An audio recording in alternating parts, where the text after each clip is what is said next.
everybody. Welcome to the Broken Film Show number 2, or the sequel, if you like.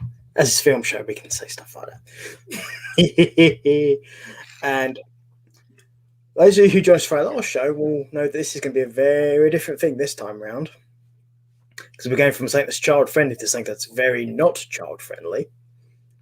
We're going to be talking about 50 Shades of Grey.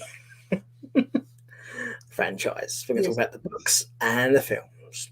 But before we get to that part, I'm going to do plugs, because I have to. Patreon! Here we go, guys. Check out the Patreon. There's new tiers now as well. We've added the Wonderful World of Mojo to these to the Patreon as well, because that's a new show that's going to be on there. The first episode of which you can catch on the main feed for Sorting Stuff Quiz Show. Not the podcast, the quiz show. It's had a rename. And you can find it in the main feed as well. It'll be listed under there. That's the first episode of that. Every subsequent episode after that will be only on Patreon. So that's a Patreon exclusive show. You guys can check out the first episode on a normal feed, but all the other ones will be Patreon afterwards. Also, there's other stuff as well for things for this show, and obviously things for 50/50, hook up with Steph, and sorting stuff, and so on. Cool. You also can find us on our social media. We have Twitter. We have Instagram. And our guest, of course, has Instagram. Because it's there. Yes. That is my day job. Hi. Exactly. So that's Steph. Okay. We also do have a sponsor. Gee, I wonder who it could be. Sterling Photography. And because the lovely people join like photography, me, let's be honest, we have a little surprise for you. Dun, dun, dun. We have a promo code for you. You literally have 24 hours to redeem this. It's first come, first serve. Wedding. I will photograph your wedding. If you book within 24 hours, and this is very specific here, you have to be somewhere that I can reach within the United Kingdom. You will get it for half price. 50% off of a standard wedding booking. You have 24 hours to do this, so basically by 7 o'clock on the 18th of April, that offer will be void. You also have to mention where you had the promo code from. I will not be repeating it again later in the show. That's literally here. You're going to have to listen, okay? Whoa, there you go. So that's that particular bit of fun. We may be joined by other guests later. We don't know yet. We'll have to wait and see. But for now, it's going to be me and Steffi. And this one here. Right. Obviously, this particular franchise was very much a book first. Yes. And that is very much why the movies came about, because of how well the books were received. Now, Stephanie, who has read the books, let's get Stephanie's input on this one. Which of the three main ones is your favourite? I personally, I can't really pick a favourite because they're all really good, but I like the transition of how the first book ends into the second book. I do like the really smooth transition into that. I think that was quite cool. But also, a very quick disclaimer. Yes, on my Instagram, I am known as Steph Grey. I am in no way, shape, or form getting my last name from 50 Shades of Grey. It is actually a family name, so just put that out there before anyone goes, oh my god, you've got the same name as Christian Grey. I've heard that before. Yeah, I will speak up for Stephanie on this one. It is a family. It's a surname that exists within the family. So that's not why that name, she has that surname. Okay? But it's always good to disclaim it because you never know. But what I do like about especially Christian as a character is his development throughout the whole book series. And I think what is also quite interesting is reading it from his point of view as well. That I think is actually. I'll say we will get onto that because we are going to talk about that. Because obviously, yeah, I just thought that's not the same thing. So that's why it's the three main books. We Yeah, will I mean, touch upon that. But so yeah, I think out of the three main books, the second one, 50 Shades Darker, is my favorite. And I honestly, the way that that book is laid out and the whole plot line within the second book, I've read the 50 Shades main three books about 20 odd times, and my mum wouldn't let me read them until I was 16. So yeah, so within the last 3, almost 4 years, I've read them about 20 times, and I'm actually rereading them again. So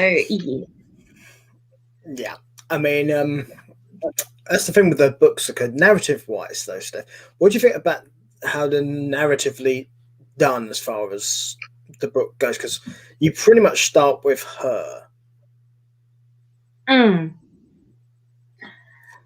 I think narrative-wise, I feel like that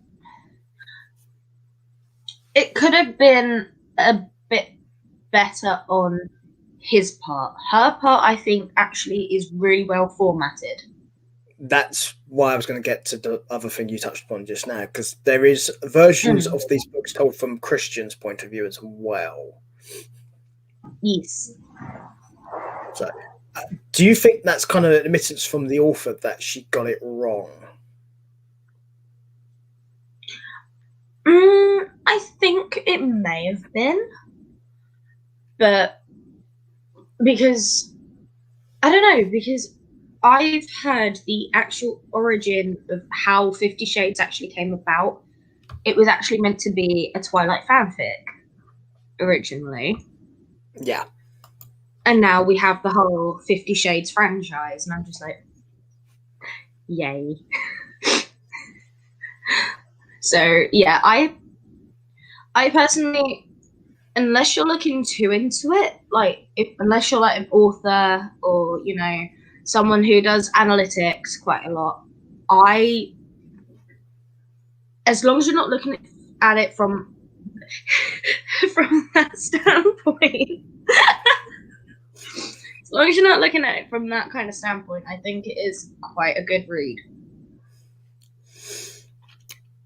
Yeah, I'm not judging it because not in that regard, because every writer is different. But I just wondered, because she made a point of doing it from Anastasia's point of view, and then she went back later and did a book version strictly from Christian's point of view, whether that's an admittance of maybe I didn't fully think through what I wanted to show the reader. It definitely did fill in a couple of gaps that were that's kind of my point.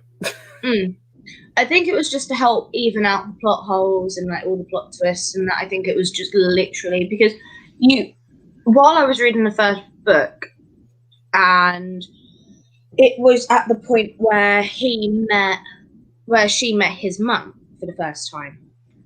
I wanted to know what his reaction was during all of that, because she didn't really get to see it. Which you'd think would be kind of important, not being funny. Yeah, I mean, big spoiler alert here. That was the first woman who's ever met his mum. Right. So, Before you go any further, I'm just going to say this now. Very big disclaimer. There's going to be lots of spoilers in this show. So if you've never seen them or never seen the films or read the books, do that first, then come back. Yes, please do. But yeah, so Anastasia's the first one who met his mum. Yeah. And it was like, that's kind of a big like shock factor when we find that out. from her point of view. But then seeing it in his point of view, it makes a lot of sense. But I think as a general overview, I like how, just from her point of view, you can see how she changes him as a man. Because he goes as like a man, because he goes from this whole closed off businessman who doesn't want a relationship to he meets this woman, and he kind of changes his life around and shows him a different point. And I think that's my favorite part of the story, is just watching him change as a person. Okay, but here's my issue with that. Okay, I can see why you like it, though. Is it a good thing to change that much for someone? Oh, God, no. I'm not saying it is. I'm not saying to anyone who's watching, if you have... Sorry, I'm trying to turn on my bedroom light as well, because it's dark in here now. Yeah. The camera knows it actually went dark. So. Yeah, I'm a vampire. Not 50 Shades, though. Not 50 Shades, though. Just to be clear. I mean, one of my bedroom walls is actually now completely grey. You're not helping your case here, Steph. Yeah, not to mention the not to mention the grey bedspread either, but okay. But no, yeah, that's just because I hate colour. I don't like a lot of colour in my life. But I'm not saying to any man or woman you should change your significant other, or friends with benefit, or wife, husband, whatever. I'm not saying you should change them at all, because if you love someone, you love them for who they are, and you wouldn't change that for the world. So I would say you shouldn't, but people like to, and I think that is kind of a failing on Anastasia's part, in all honesty. It's not so much what she did, it's the fact that she kind of gave him a no-win situation there. Which is a terrible thing to do to anyone. Yeah, I mean, if you're friends with benefits with someone, for instance, and which is essentially what they were. Yeah.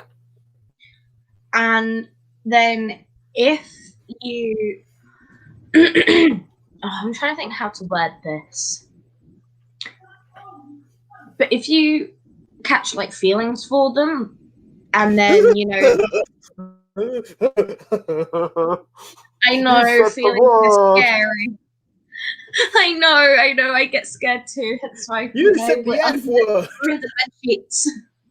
You said the F word. I'm sorry, I didn't mean to swear.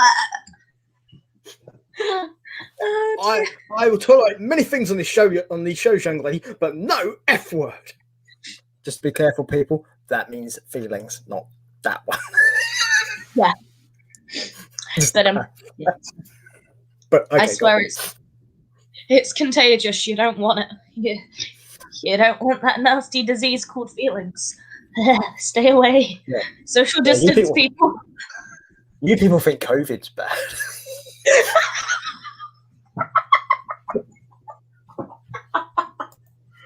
Oh no! Oh god! Well, to catch those feelings, see how it really fucks you up. Exhibit A. Well, technically, if you want to see Exhibit A, that's Exhibit A. Oh dear God! Oh no! Oh no! But so yeah. Or to be fair, or as I like to call it, Kira.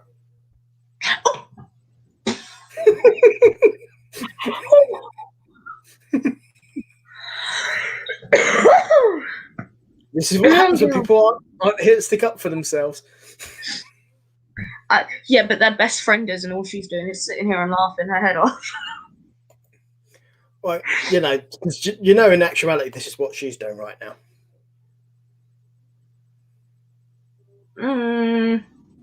No, she's probably trying to rearrange the flat again, knowing her. Oh no! To be fair, Kira did tell us that she would be late, so we're just having a bit of fun. That's all. Okay, because Kira's got a lot of stuff she does have to do. We just like having a bit of fun. Just me, she can take it. She can also dish it out. Oh yeah. So she'll get her revenge, no doubt about it. So, but see, where were we before I sidetracked us with random picture pops? Oh, feelings. Yes. So you're friends with benefits with someone, you know, and then you've been friends with benefits with them for a while, and then you're like, they're husband and wife material. Oh, you know, the general mushy gushy feelings. I want your baby, and all of that cute soppy shit that I think is absolutely vile and disgusting. Your face, Uncle. Uncle, your face.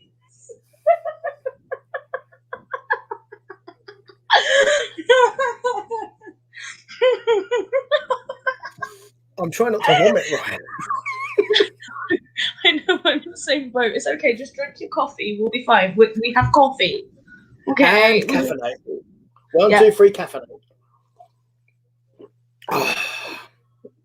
Okay, I feel a bit better now. Got those feelings right out of my head.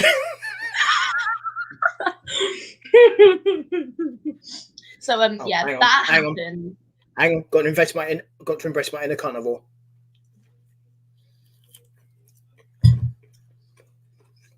Much better. I feel like a right man now. Nice.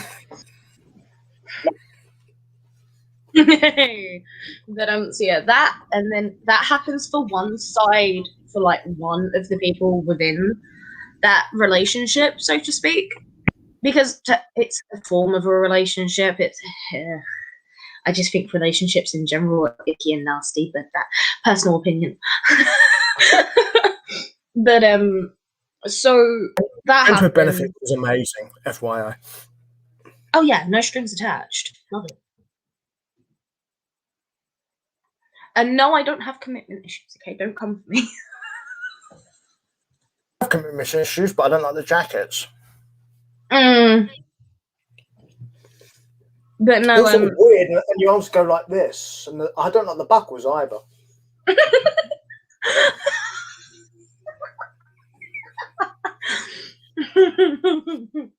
So yeah, so then one person within the friends with benefits relationship starts getting the F word, because I'm not going to say it again because I will vomit. What fuck? And then what? We said the F word. Fuck. Oh no, that one's fine. It's the other one. Oh, you mean Fraggle? Fraggle Rock. Just a side note. I looked it up what it is in German, and it is Die Fraggles. Yeah. it was the funniest shit I've seen for a while. So yeah. Yeah, we're gonna have to caffeinate again, so I'm gonna have to say the word. We're gonna die today. Gonna let the music play. We're gonna die today. Down at Fraggle Rock. Die, Fraggle, die! Okay, this has turned from 50 Shades to Die Fraggles. You're welcome. All right, get your coffee ready, because we're going to need to caffeinate to stop ourselves from vomiting. And clear, right? Okay, ready? All right, 1, 2, 3.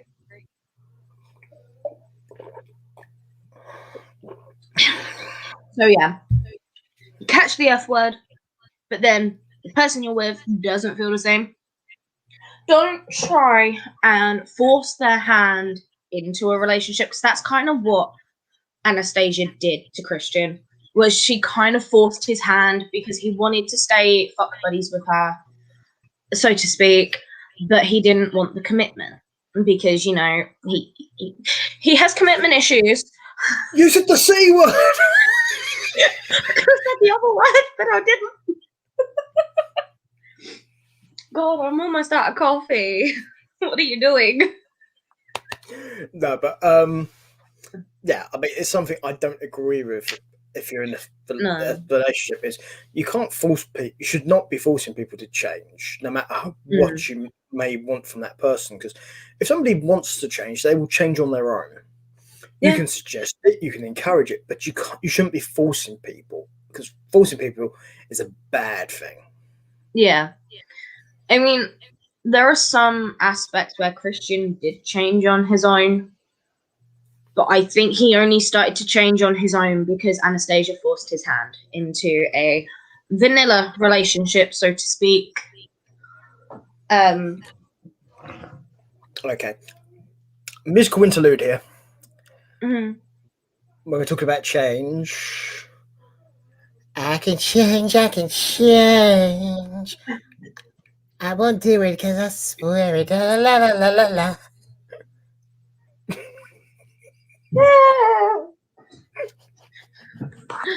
Just Be grateful I kills didn't do. Be grateful I didn't do the other thing. But yeah. But yeah, no. Just to clarify, a vanilla relationship is your bog standard relationship, no kinky shit. no frills, basically. Yeah, it's pretty much plain ice cream without the mix-ins, which is just depressing. No flavorings, no hundreds of thousands, nothing. I know. See, I like cookie dough ice cream with chocolate sauce and sprinkles. Also, chocolate fudge brownie ice cream with cookie dough bits and sprinkles. Well, clearly Christian wanted the wrong girl then, because you clearly would be much better for you because you're not vanilla. I think so. I'm just going to quickly go to the film, 50 Shades Darker, real quick. We can go backwards and forwards. It's fine. Yeah, what I did find funny was when Anastasia goes into the freezer, she pulls out Ben and Jerry's vanilla ice cream. She says it's his new favorite flavor. I'm sorry. When I watched that, because I watched them when I was 17, oh my god, it made me laugh. And you're just cringing in the corner. Of course I am, because storytelling is supposed to be subtle. Mm-hmm. They might as well got off a fucking jackhammer and just hit it in the screen and go, this is what we fucking mean. This is what we fucking mean. This is what we fucking mean. Oh, did you want to say the funny thing that I told you the other day when we were planning this show? Which funny thing, Steph? There's lots of funny things that go through my mind. Seriously, there's been a lot going on, so... Oh, don't worry, we'll get to that. That was going to come up. So... Yeah. Yeah, right. Obviously, we talked about the books so far, so we are going to touch upon the films when they were released cinematically. Okay, you may remember those things, people. They're called cinemas. Yeah, people used to go there to watch films. It was What's that? Used to be a fairly regular thing before about a year or so ago. Mm-hmm. Anyway, when the first 50 Shades of Grey film came out, bear in mind that the books had been a thing at this point. They were very well known and successful. Okay, very much a female demographic. At the time, I worked as a projectionist at a cinema. And now, where to lie here, people? We were given specific instructions to cover the seats in plastic and to put tissues on every single seat.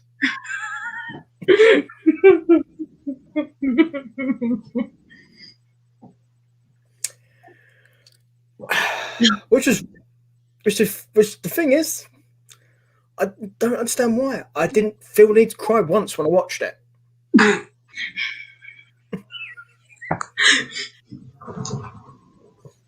Oh, I actually have a funny story that one of my friends told me. So, when I was at college, my second year, one of my mates, because we were talking about it, and she went to see it day of release because, right, my mate's in her 20s, right?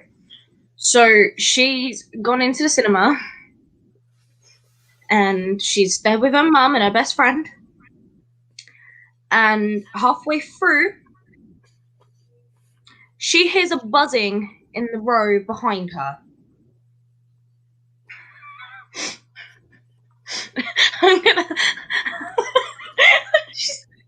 Oh, it's my phone. Hang on, I've got to go answer it. And she said it was the most uncomfortable thing because there was continuous buzzing pretty much for the whole of the film. And I was just like, oh God. Now, you know why we were told to cover the seats with plastic? Literally, because me and Peter live in separate parts of the UK. Every cinema down here was told to do that as well. It was a nationwide thing. Yeah. The thing is, I don't even get why, because, you know, the scenes here, the book for those kind of scenes is a lot better. What I don't understand, yeah, is that we were told to do it for 50 Shades of Grey, but we didn't do it for Titanic, because if anything was going to make me want to wank in a cinema, it was DiCaprio dying. Oh no! Oh no, he went there! Oh no! Oh no!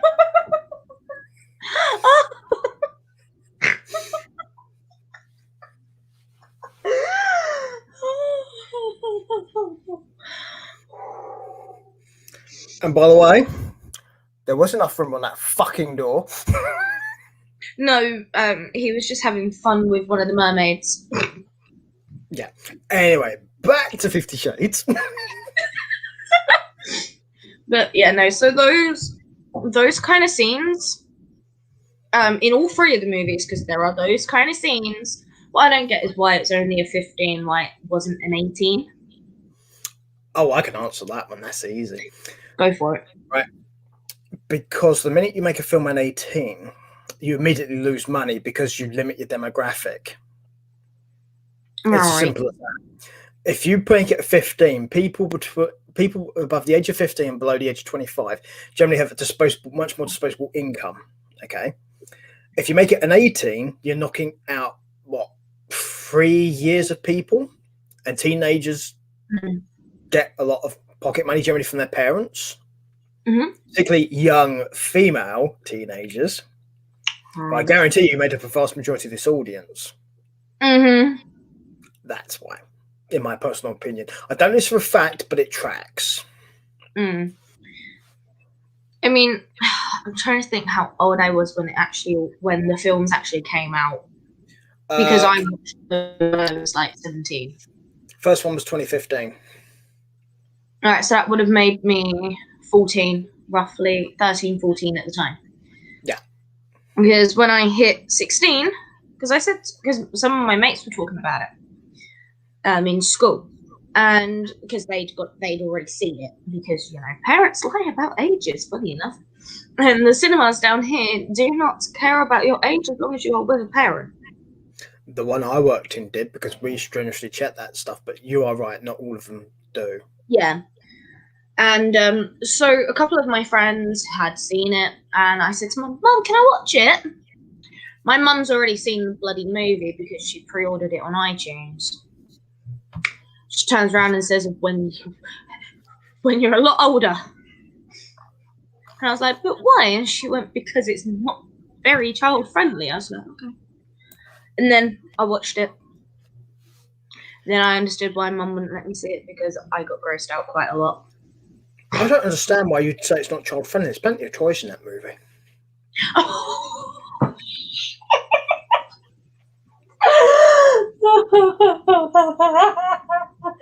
I wonder how much of the budget went on those toys. Not a lot. If you go around someone's new promo code, you can get that shit surprisingly cheap. Oh shit! Yeah, I forgot about that. Not to mention one of my best friends works there. I was going to say, if you know someone who's an ambassador as well, they can get you big discounts too, or if somebody works there. Or a rep, or whatever. Yeah. Because I know a rep. There are ways. Yeah. But, yeah, no. I just, I feel sorry for that maid if she ever went in there to clean up. I feel sorry for his housekeeper. Oh, Mr. Glithion! There's a stain on the floor, Mr. Glithion. Do you want me to clean it up, Mr. Glithion? You mean that kind of thing, yeah? Mm-hmm. Oh, how did you get that stain in the bed? And why are there no sheets? No clean sheets. No clean sheets. But that's the thing, right? Surely, I know it's like made of fucking leather and shit, that bed, but surely you'd want it to be a tiny bit comfortable. Well, some people find leather comfortable. I mean, speaking as someone who has slept on a leather sofa before, wakes up the next morning and can't move because she's stuck to it because she has to rip her skin off. There is different types of leather, bear that in mind. True. You're not really supposed to sleep on a sofa, hence the reason it's probably not comfortable. A leather bed, I'm guessing, is treated differently. Probably, yeah. I mean, I wouldn't know. I mean, I'm used to memory foam, so. But well, if you're going to talk about fun beds that people have slept on, waterbed. Oh, you're lucky. I don't think my weight would be able to be on a waterbed yet. It's a very fun experience. It feels weird, but it's fun. I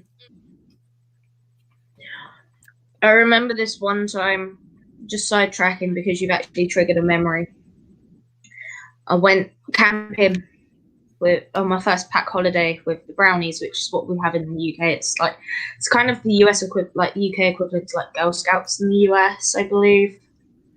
Yeah, it's young girls go out and they do stuff, they own badges and things like that, basically.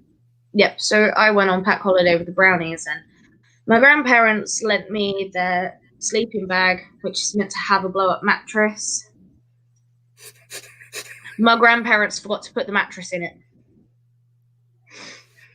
So there was little old me getting so excited to sleep on the air mattress and feel like a princess. No, because we were in like a town hall, kind of like a town church hall kind of thing. So it wasn't a proper camp because we were really young, and I'm talking about 8 years old. So we went into this town hall, and I didn't have my rollout mat or anything because we had a mattress. So I had to borrow a little foam mattress. It's kind of like the yoga mat kind of thing. Then put my sleeping bag on top of it. That was annoying. But anyway, back to 50 Shades. Just imagine how much different a book series or a film series it would have been if it was 50 Shades of Camping. Oh my god. 50 Shades of Beds. And Christian takes the tent peg and applies it to Anna. No. I'm not here right now. Leave a message after the beep. Or it goes this way. Christian bangs her so hard into the ground as if it was a tent peg. He loves banging them hard.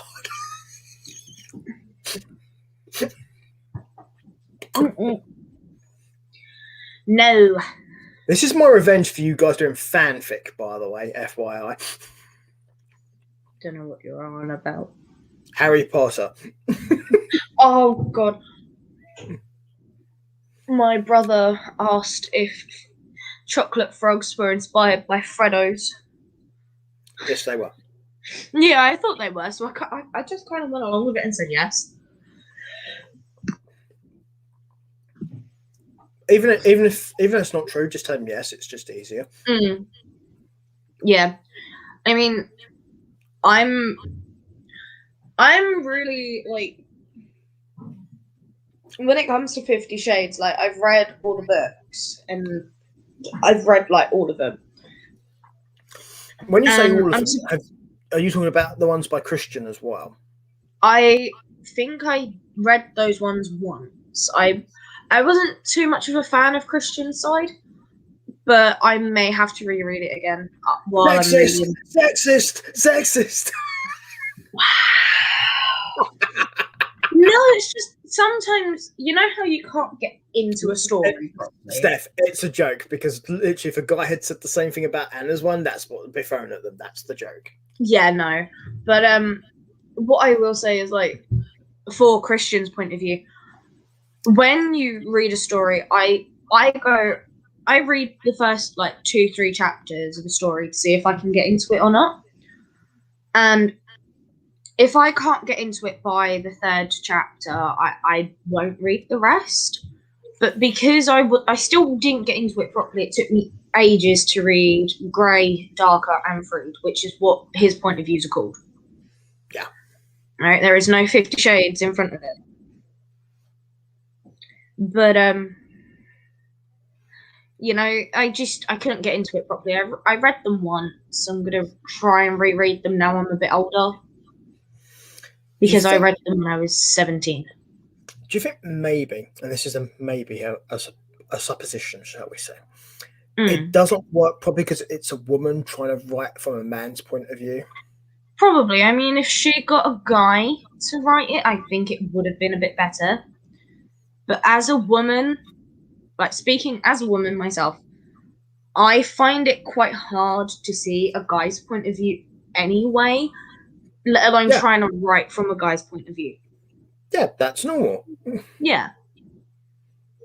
But it's like I've told you guys before, and I speak to you guys casually. As a guy, there's certain things I will never understand about a woman, like pregnancy, because men don't get pregnant. So I've got no idea.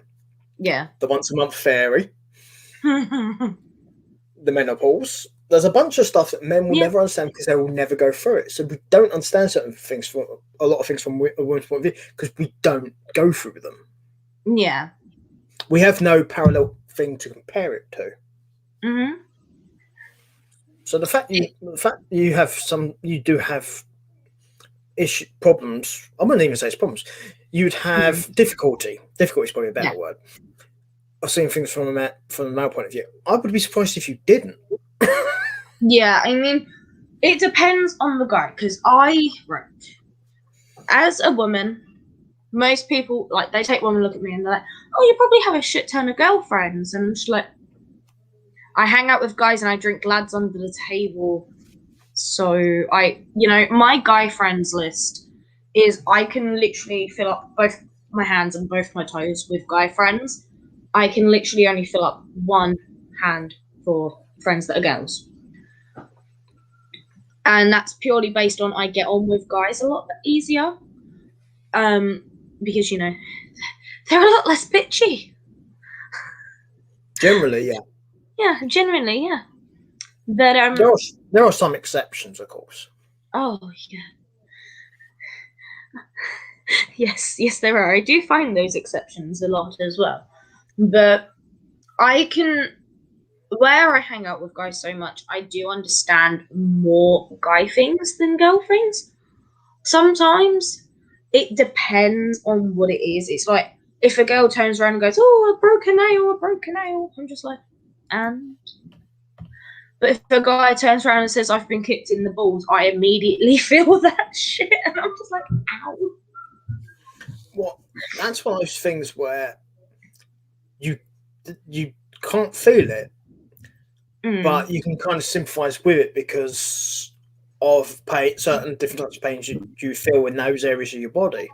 It's not direct correlation, but it helps you sympathise, or at least empathise, shall I say. Yeah, I mean, because when the once-a-month fairy comes around, it's like I get severe cramps and I'm sometimes bedbound for a couple of days. So as soon as a guy goes, oh, I've been kicked in the balls, I get a really bad phantom cramp. And I'm just like, okay. I'm sorry. Something I always explain to guys as a way to possibly give them at least a type of comparison to the once-a-month fairy thing. I say to guys, you imagine if once a month a random woman just comes along, just kicks you in the dick. Once a month, every month, until you're about 50 odd. From the minute you're like hit puberty, essentially. Yeah, from the minute I would say 13, but I know girls who have had that shit since they were like 10. So, That's why I said puberty rather than an age. mhm. So, So yeah. It's still not the same, but it's something that would possibly a man can relate to better. So it kind of helps them at least get a possible understanding, Hello. or at least a similarity understanding. So yes, and that'll be a furry friend with a furry tail who likes fuss and strokes and stuff. And I'm not talking about Anastasia still, just to be clear. Aha. Got something to sort out. So,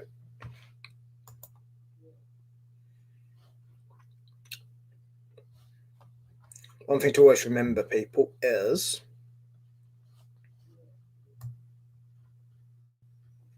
let's see. Oh, no worries. I was going to go on to the talk then, but it looks like she's back, so does make it easier. Had to shut my door. I have siblings under the age of 16 in the house. Yeah, we're being very careful because obviously, because of the nature of what we're talking about, it's best that younger ears do not hear. Yes, because my little pooch, who is currently eating a treat that I gave him like 2 hours ago, because he just kind of discards them around my room and then picks them up whenever he feels like it. Yeah, he can open doors. Can't you? Do you want to come say hi? You want to come say hi?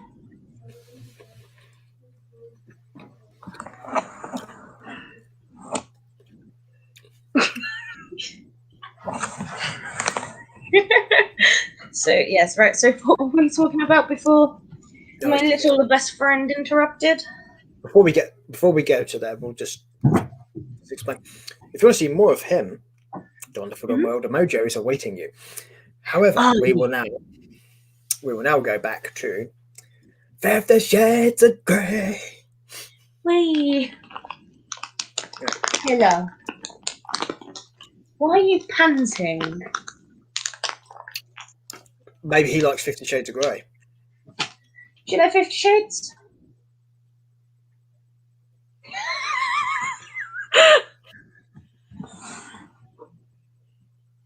Do you like 50 Shades of Grey?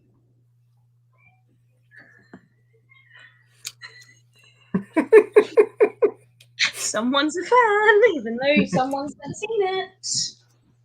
Unless you can read. Can you read?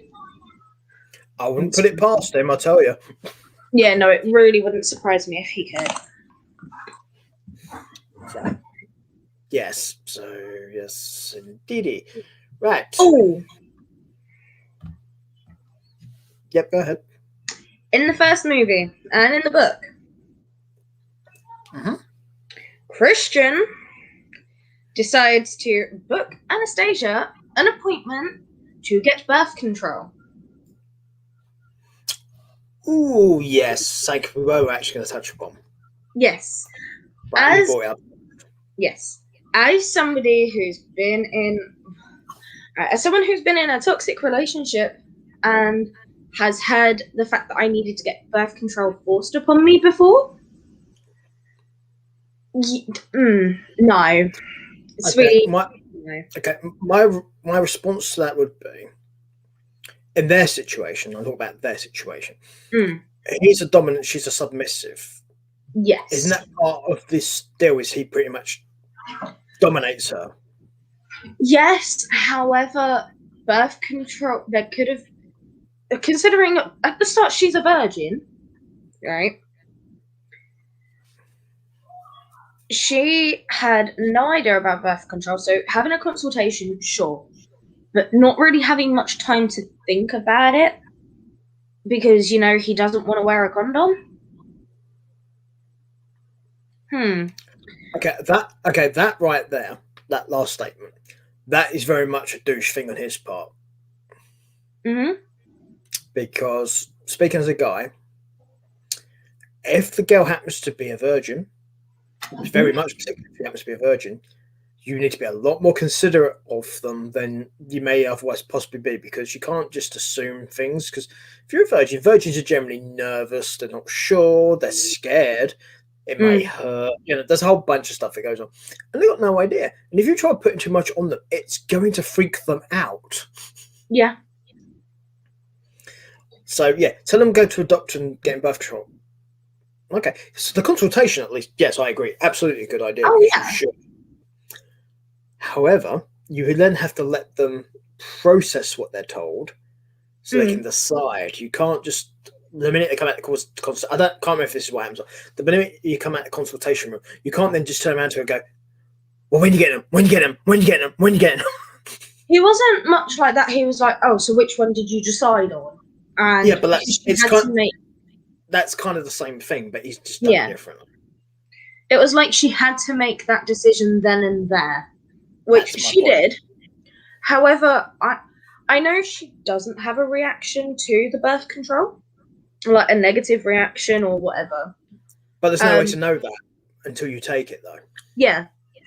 Speaking as somebody who does have problems putting extra female hormones into her body, if Anastasia did have that problem and he didn't want to wrap it up, because I think he does touch upon, because I know he says he hates wearing condoms.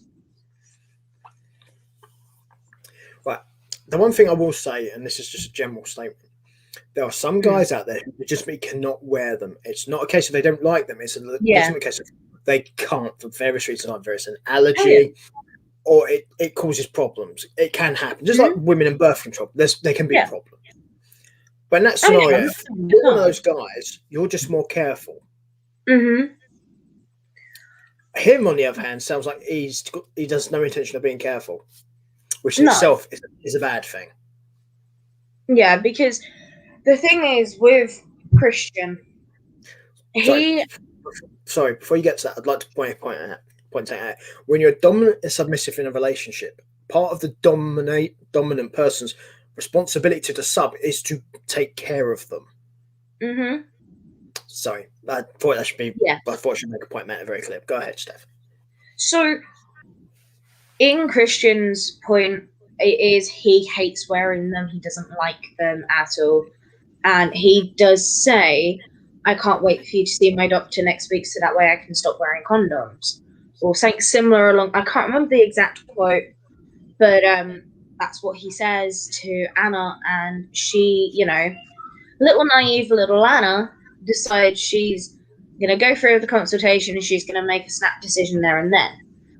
But if, and I'm saying a massive if because I know she doesn't, in the books or the films, there is no disclosure that she has problems taking the birth control. But if she did have a problem, I'm curious as to see whether or not Christian would have stayed if she had a problem taking birth control of any kind. I will tell you this now, from my personal opinion on that. Mm-hmm. No, he'll be gone. Yeah. And because there are normal relationships, there are guys who are like that. I actually, before I got with my last ex, I was talking to somebody and they were like, "Oh, are you on birth control?" And I was like, "No, I have a problem. I can't take it." Because my body, because I've tried the pill, the injection, all of it, none of it agrees with my body. So I just have to use condoms. Sorry, something to make very clear to any male listeners. Women taking birth control and contraceptives is not an end-all solution anyway. Secondly, not all women can, as Stephanie's just touched upon here, okay? So sometimes you as a guy have to also take responsibility for this. Also, there are alternatives to vaginal penetration when it comes to sex anyway, which reduces the risk of birth control. But again, that would be something you discuss with the partners. You don't necessarily have to do vaginal penetration for sex. Mm-hmm. Yeah. But so obviously this guy was like, "Are you on birth control?" I was like, "No, I can't take it." And he was like, "Oh, well, you kind of need to take it because there's no way in hell I'm going to be wearing a condom, this, that, and the other." I was like, "Bye." Well, there's no way in hell he getting to fuck you then, is he? No. I mean, okay, yeah, maybe a bit TMI because you are my uncle. However, for the sakes of this show and what we're talking about, it kind of seemed ideal. Oh yeah, it's not like you're actually telling me anything particularly graphic stuff, so it's okay. Yeah, I mean, you already knew I had problems with birth control and shit, but Oh yeah. yeah. But it's just, because also birth control isn't just used to prevent babies. It's also There's many reasons. There's many reasons for birth control. Yeah, because the original reason why I was put on them was actually a similar reason to a family member, and that was because I couldn't have regular periods properly. I would bleed 2 times instead of once. Okay. So I was on them to regulate. There's also a very big reason which a lot of people don't possibly would have thought of when it comes to birth control as to why some women will take it, even if not in a relationship. It's because there could be history in their family of a condition that's passed on by hereditary. If they had children, it could be a very bad thing. Yeah, I mean, I also have a friend of mine. I'm not going to say her name, but she has polycystic ovary syndrome. There you go. And that's how she helps the hormone balance in her system. Because with polycystic ovaries, you get a lot more testosterone levels instead of estrogen. I believe that's how you pronounce the female hormone. It is, yeah. Yeah. Testosterone is the male one. Estrogen is the female one, for those of you that don't know. Yeah. So she needed to have extra estrogen put into her system because the testosterone was outweighing it, and she was told she couldn't have kids because she has a 1 day window of getting pregnant, unlike like people without polycystic ovaries. We have about a 7 to 9 day window. Yes, the statistical likelihood is much more the improbable side for her simply because of that scenario. Yeah. And, it's broken her heart, but she has to take it out from necessity because of her body. So that's kind of why there's multiple reasons to have birth control. But then you have I wouldn't say weirdos because we're not, but then you have people like me who have bad reactions to extra estrogen being put in the system. So, yeah. Well, I said some people, I should say some women, because there isn't really a male birth control other than condoms, really. So if you're in a regular relationship, then obviously you're much more aware and hopefully much more sensitive about such things. But in a relationship like Christian and Anna's, because of the contract and everything, it's a case of pretty much she almost has to do what he says because of that contract, which just proves that Anna's a dumb bitch, should have read it and got a lawyer to look at it.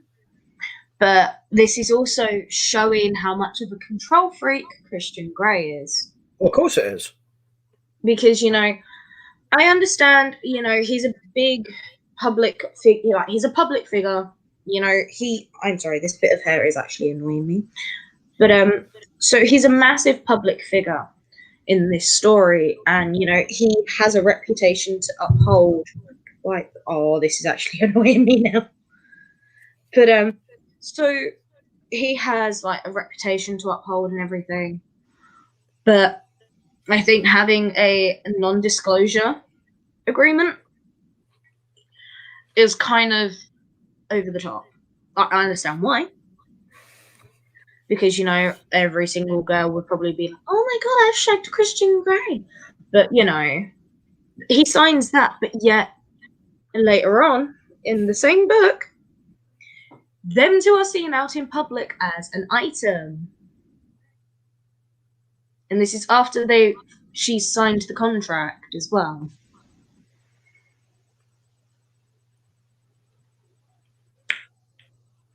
Explain that to me. Control. Yeah, I understand the control, but then having both of them in the public eye and in the newspapers and shit. But he still has control at that point because she can't say anything about what's going on because of that contract. This is true. So he still has control. It may be public now, but he still has control. Yeah.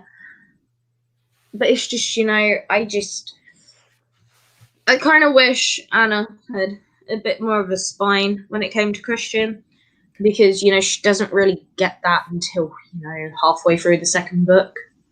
Well, I think, and this, I'll go on. Bear in mind, Anna's like a university student, I think, isn't it? When she's in the first book, so she's young, and not being funny, when you're a young student, you are very naive and know fuck all. Mm-hmm. Okay, it's a legitimate thing. You know less than fuck all, and most of you, unfortunately, don't know you know less than fuck all. Yeah. Which, if something like this comes up, you are not going to fucking understand what's going on until probably about a year and a half, 2 years later, which is kind of what happens to Anna. Yeah. I mean, that would be my explanation for that. But some people are much more wise. It depends on your upbringing as well, and how much you've been sheltered of what you know, what you don't know, stuff like that. I mean, from Anna's point of view and seeing how clingy her mother is, and like what her I can't remember if Ray's her stepdad or her actual dad. I believe it's stepdad. Let's see. Do I have them listed here? Because I made a list of characters just in case. Unfortunately, her family isn't actually on my list, which is actually kind of weird. Because this is pretty much a case of they're not really that important, apparently. I mean, she says he is a father figure to her. And she does share his last name, because his last name is Steele. Her last name is Steele. I'm just going to quickly Google this. Yeah, I mean, you brought up something which I found kind of interesting as well, because obviously when you look at Chris's parents,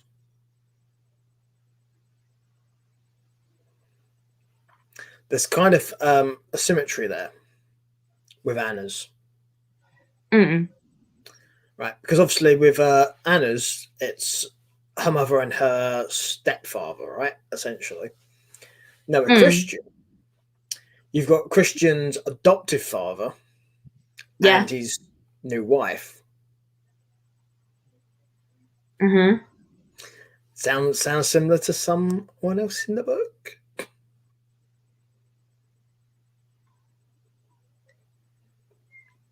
It's a similar dynamic to Anna, basically, because Anna's parents. When you're an adoptive parent, you tend to get very protective of your siblings, which is what Anna's mother is to Anna, and then you got the outsider, which is the step parent, which they both have. Because I've just googled it. Ray, or Raymond still, is her stepfather. However, she considers him to be dad. However, I know Carla, which some people do, yeah. Yeah, Carla has a new husband as well, but she doesn't know her real dad, as far as I could read. And Christian obviously has his adoptive parents, and that's Dr. Grey, which is his mum. Grace Trevelyan Grey. Yeah. And so, yeah, that's his mum, and then you've got... Carrot Grey. Yeah. So you've got the Greys, and then you've also got his two siblings as well. Elliot and Mia. Yeah, Mia and Elliot, who... Elliot kind of plays a part in this, so does Mia, but, because as far as I could see, Anna is an only child as well. Yeah, from what I understand, because I did look into that. Yeah, so... This is where she differs from Christian, though, with the family unit, because the parent thing's sort of similar, but unlike Anna, Christian has a brother and a sister. And go on. Sorry, keep going. So all I was going to say is I've been in both situations, and I know as an only child, you are quite sheltered because your mummy and daddy's pride and joy, or in my case, mummy's pride and joy. Apple of the eye and all that. Yeah, and then I can also see it from having siblings as well, because I'm the oldest of 4, and having siblings as well. Sometimes, unless you're like unless you're like your parents' personal favorite child, even though you're not meant to have favorites as a They're not. parent. But yeah, we know some parents do. Yeah, some parents do. Stephanie has a favourite. Yes, he's currently having a nap. Yes, I feel personally attacked by myself because I do have favorites. But yeah, but that's okay because there's only one for you to have a favourite in it. As it so happens, that's the one is your favourite. Yeah, my little sheltered boy. But Christian, I don't think is the personal favourite. I believe the personal favourite for the parents is Mia. I'd go with that. Because, she's their only daughter. Mm-hmm. So, obviously, they're going to be mummy and daddy's pride and joy. And Christian obviously has his real mum, who I believe was I want to say heroin addict. Because I know it is touched upon. So he's obviously been exposed to drugs, and he's also called her a whore as well. So he's been exposed to that kind of stuff when he was young. And then he has a friend who, I can't remember her real name. I just remember her as Mrs. Robinson. Elena Lincoln. Yeah, who obviously introduced him to the world of BDSM. At the age of 15, by the way. Yeah, so he wasn't actually at the age of consent, first of all, which can be classed as the R word. I'm not sure if I'm allowed to say that, but we're going to... What? Rock? Rope? I know which R word you mean, Steph. Everyone else knows what R word you mean as well. I know, it's one of those words we can't actually say. There's very few, but that's one we can't. Yeah. So she took advantage of him in a physical way. Let's put it that way. Yeah. And, it kind of because I've kind of done research into this world because, being intrigued and curiosity kills the cat. Being in that world at the age of 15. To the age of 21, by the way, so 6 years. That's like showing a baby how to smoke. That's bad. And that can, if you don't have a strong enough mental mindset either, that shit can actually scare the living fuck out of you as well. Well, do you think maybe that's what happened to Christian? That's one of the reasons he is the way he is? I mean, probably. I think if he had... So don't get me wrong, it's not an excuse, but it may give context as to character, not an exoneration. Yeah. I feel like if Christian hadn't if he hadn't have been exposed to that world and exposed to the stuff that his mother did at a young age, he would have probably turned out to be your average human being. Do you need a wee? Can I just talk about how badly that hair is put up? Coach K, as Stephanie does hairdressing, let's have Stephanie talk about how bad this hair is. Right, first of all, he hasn't brushed it, and I can tell that because you've got little flyaways, and also you've got some bumps and lumps as well. The plait as well is also not even loose enough to be considered. Because when I know there is a lot of hair pulling, if the braid is too tight, it can actually cause pain, as in actual pain, not adrenaline pain or the kinky pain. I mean, what I'd say, though, from a filmmaking point of view, you think you would have hairstylists on the set who would know how to do this properly. It's a basic braid. You are taught that in the UK at level 1 hairdressing. They make sure that you know how to do a normal 3-strand braid. Well, this is my point. You'd think there'd be someone on set whose specific job is to do that. But no, they just let a guy do it, and no offense, dudes, but not a lot of you know how to do hair. But I would point out that most of the top hairdressers in the world are men. Oh yeah, no, that's why I said to most dudes out there. Yeah, I'm just adding context to that comment. But you are right. Most average men would not have a clue. Absolutely. No. I mean, speaking as a hairdresser who idolizes people like Brad Mondo and a few other male hairdressers. Because I look at male hairdressers' works. I also have a male hairdresser as a tutor who works in London. So, yeah, I'm not dissing the fact that men can't do hair. Alright, okay, we'll be going out in a sec. Right, I'm going to quickly let him go pee, because he's now looking at me and he's just huffed at me. So I'll be back in a bit. All right, no worries. So Stephanie's going to go do that. Mhm. And while Stephanie does that, I'm going to recap something from what happened on the last show we did. So give Steph some time to go. Basically, this came from our Harry Potter show. So if you haven't seen it already, please check it out. This is quite amusing.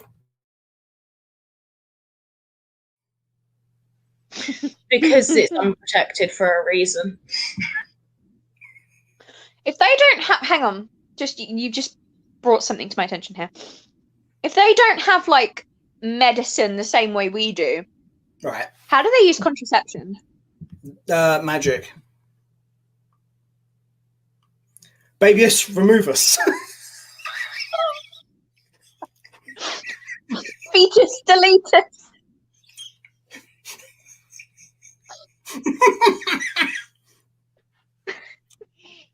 I'm a horrible person. I started that. So. I'm the pregnant one. Babius, adopt us. I'm sorry, I love you really. Yeah, babies adopt us. There we go. We're not killing them then. Yeah, just an example of some of the fun that does happen on this show. So you've already probably heard some if you heard some parts of this show too. From a Harry Potter show, which is episode 1. By all means, go check it out.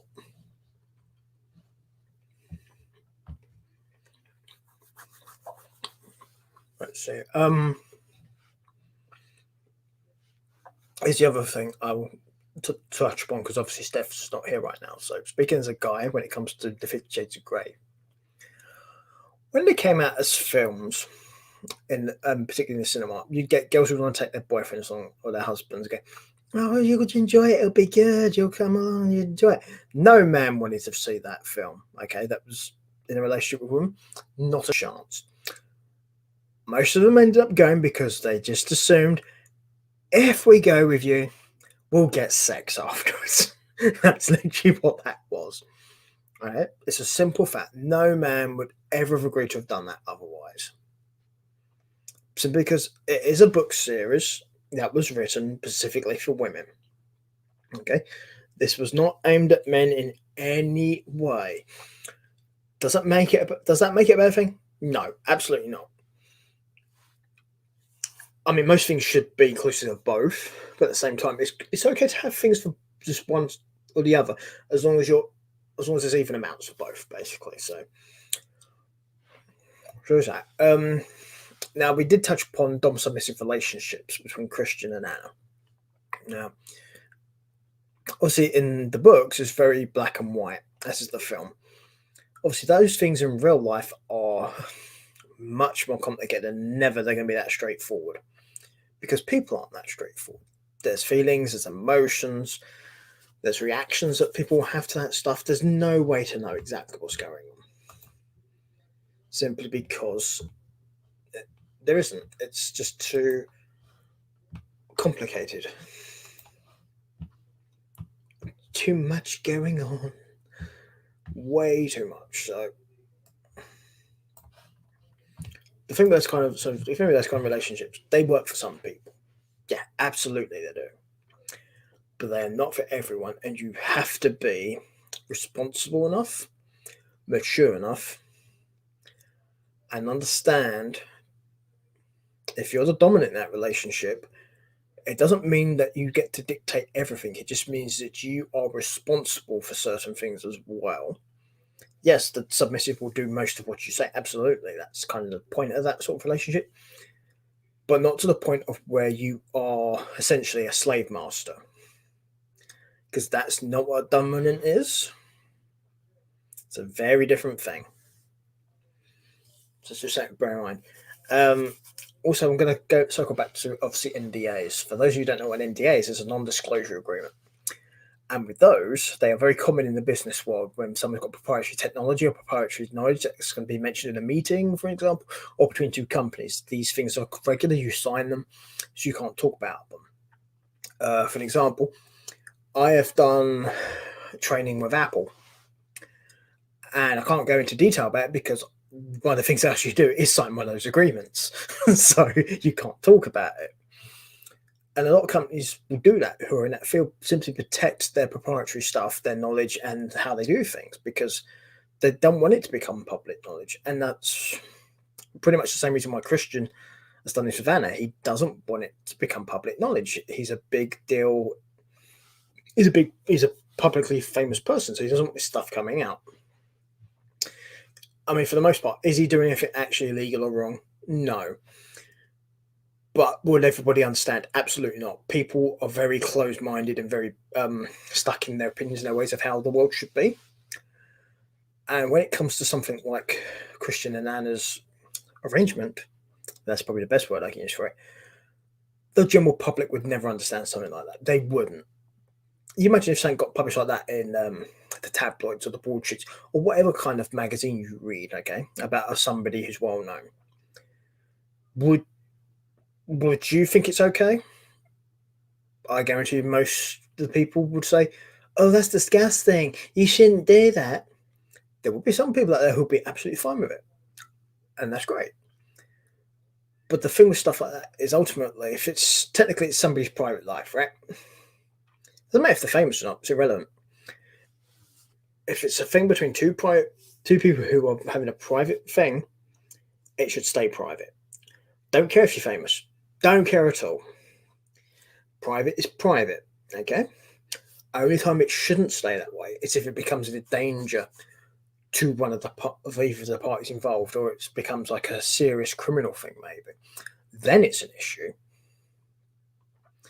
But other than that, it's the relationship between those two people, and that's how it should stay. It's very simple, really. So, oh, yeah, so many fun things. What's bizarre is the fact we were supposed to have more people here today as well, but obviously two of them haven't turned up. So I'm guessing something's just held them up. They've been busy, which is cool. Steph's out doing what Steph needs to do. So, when you own a dog like Mojo, you kind of have to put him first, as you should do. It's absolutely fine. In a way, so just set people.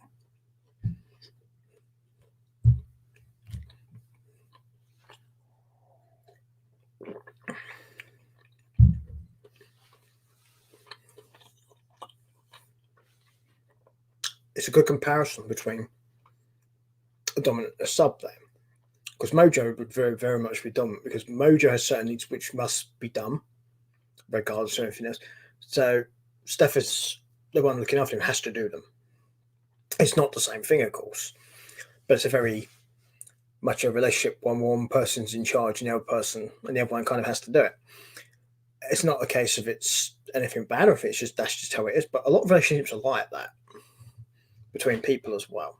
Not to the same degree as what Anna and Christian's is by any means, but they do exist. And the only people that's really a business are the two people involved, apart from what I said before. Is that a thing for you or is it not? That's up to you. It's a simple thing, really. So, obviously, people, if you are watching and you want to have any questions about what we're talking about as far as the franchise goes, by all means, let us know. And of course, if you're watching this on the day afterwards, you can always leave us a comment and stuff, and we can always respond to those later as well. It's never a problem. We are still looking at what may be the subject for the next show. I have a very big list of stuff we're going to go through. So if any of you have suggestions to what you'd like to see next, then obviously those might take priority, depending on obviously what you pick. Because obviously we've already done Harry Potter, so it can't be that. And we're currently doing 50 Shades of Grey, so obviously it can't be that. But pretty much anything else is up for a discussion or a debate. But again, it's all about priorities as to who's just what. And I said I have a very big list of things I can run through as well. But obviously, if you guys have a preference, then to be honest, those fit your preferences will probably take precedence because want you guys involved. It does help to have you guys involved. We enjoy having your involvement. It's a thing that does happen. What I will do, however, while Stephanie has disappeared, is I will go once again and just go over. You can find us on our social medias. So we have the Twitter, which is Salting N. Again, with this is the same Twitter account for all of the shows on this network. If it's this show you want to respond to, it's #BrokenFilm. Okay, it's as simple as that. We also have the Instagram as well, which we can also do stuff for too. So there we go. Anyway, it looks like Stephanie's back from taking care of Mojo, which is a very important thing. Yes, I also had a call from my out of hours doctor. I've got to become a pincushion next week. Jab? No, it's they want to check if my iron levels have gotten better over the last year. That would be a good thing to check, definitely. Yeah. And they need to check me for diabetes as well and any deficiencies because your girl's not doing so well. Fair enough. So yeah, I was just telling the people that it looks like we're not going to be joined by the other two people who are supposed to be turning up. I don't know why, but it's just a thing, I guess. So yeah, does mean we get to call them no showers, part time and stuff like that, though. So there is that. Yes. So yeah, no. So yeah, sorry I was a bit longer than expected, but I just had to. It's all right. I do explain to the people. Obviously, you have a dog like Mojo, you've got to take care of him. Plus, also Stephanie, she smokes. She's going to want to smoke, and she's not going to want to do that in front of you guys. So Also, I'm not allowed to do that because that would mean I'd have to carry my laptop into my garden. Yeah, that wouldn't end well for most people, and it's probably best not to. And I've also thrown a fit because I'm out of milk. Also, the signal wouldn't work very well either, to be fair. Oh, God, no. So,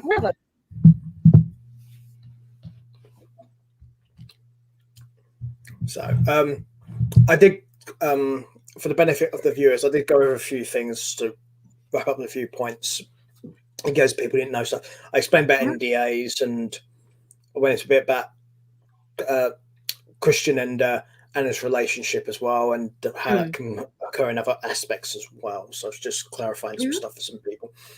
Why you were why you wasn't around, because not everyone's going to know what an NDA is, for example.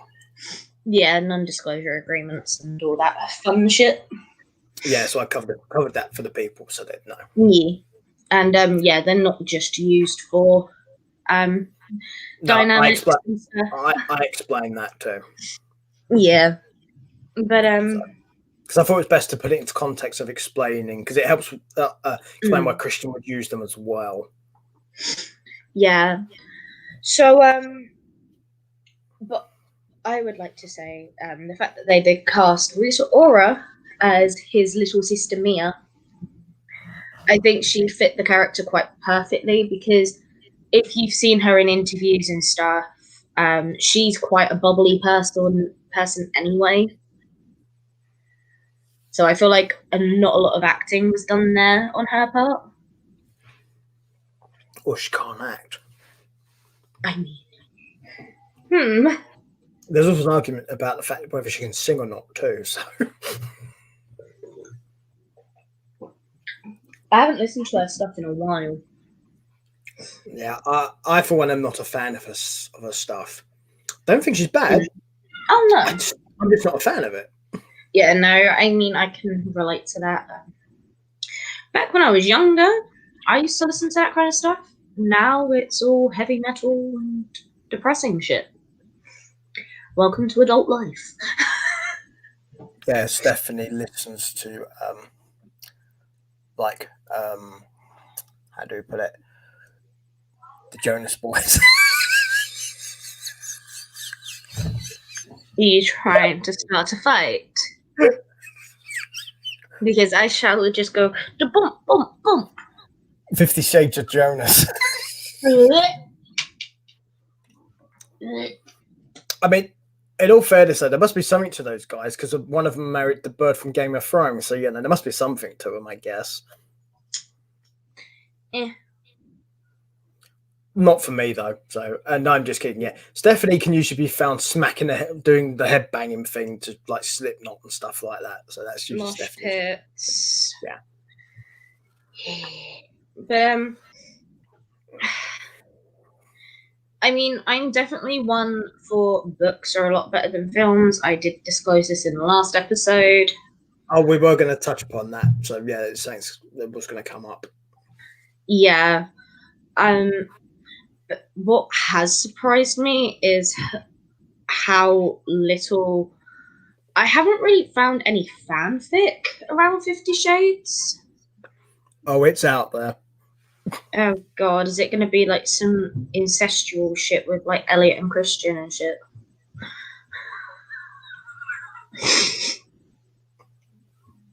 Ask Kira. That's all I'm saying. Ask Kira.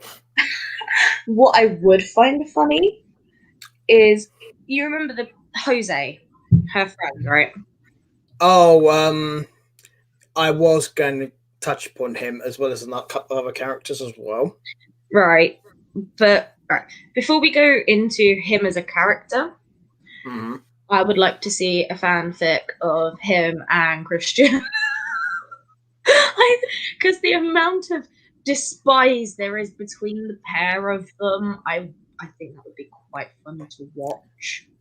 Yeah, can you imagine like Christian turns around to Jose and goes, sign this NDA, and then you can find out just how 50 Shades of Grey I am. Or as he likes to say, 50 Shades of fucked up.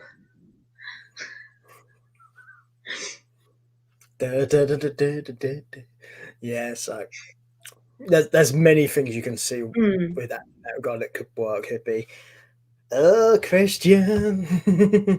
Yeah.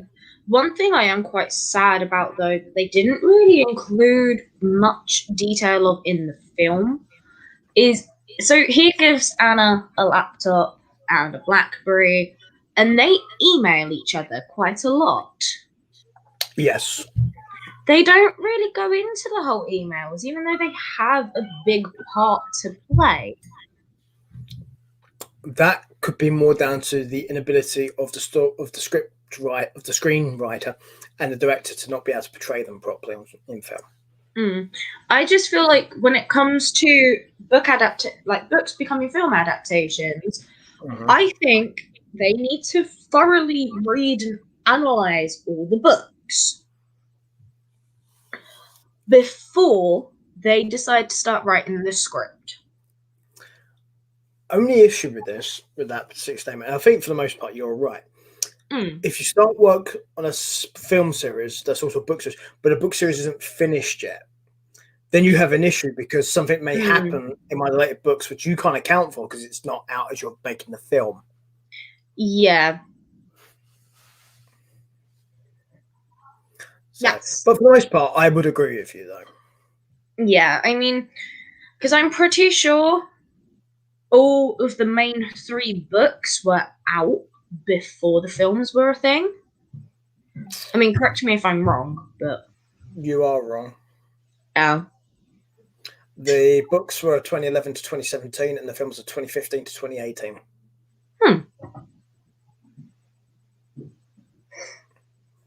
And the book, and that does include just the regular books, by the way, not the appendages that were later added. Yeah, but because the sake I forgot to come up, so I looked into it. But especially in the first book with all the emails, I feel the emails added a humor element that would have worked in the film as well as them being in the book. Yeah, possibly. But you kind of touched upon something, so I'm actually going to just bring this up now. It was going to come up later, but I'm going to discuss it. You talk about humor elements and the emails, right? The 2 people they cast to play Christian Grey and Anna Steele. Yeah. Wow. All right. I'm going to give my take on this, and people may not agree with this, but I don't care. I thought they were both terrible. I mean, I haven't seen them in any other movies. Any other moves? No, any other movies. Any other boobies? No. I meant to say movies, but I kind of merged books and movies together. Movies. It's movies. Movies. You're talking about that Christian Jose fanfic again, aren't you? Movies. Oh god. I might have to scroll through Wattpad later. But I'm sure Kira can direct you. Oh yeah, I'll just give her a call afterwards and be like, hey, where do I find this on Wattpad? Oh, just type this in and it's there.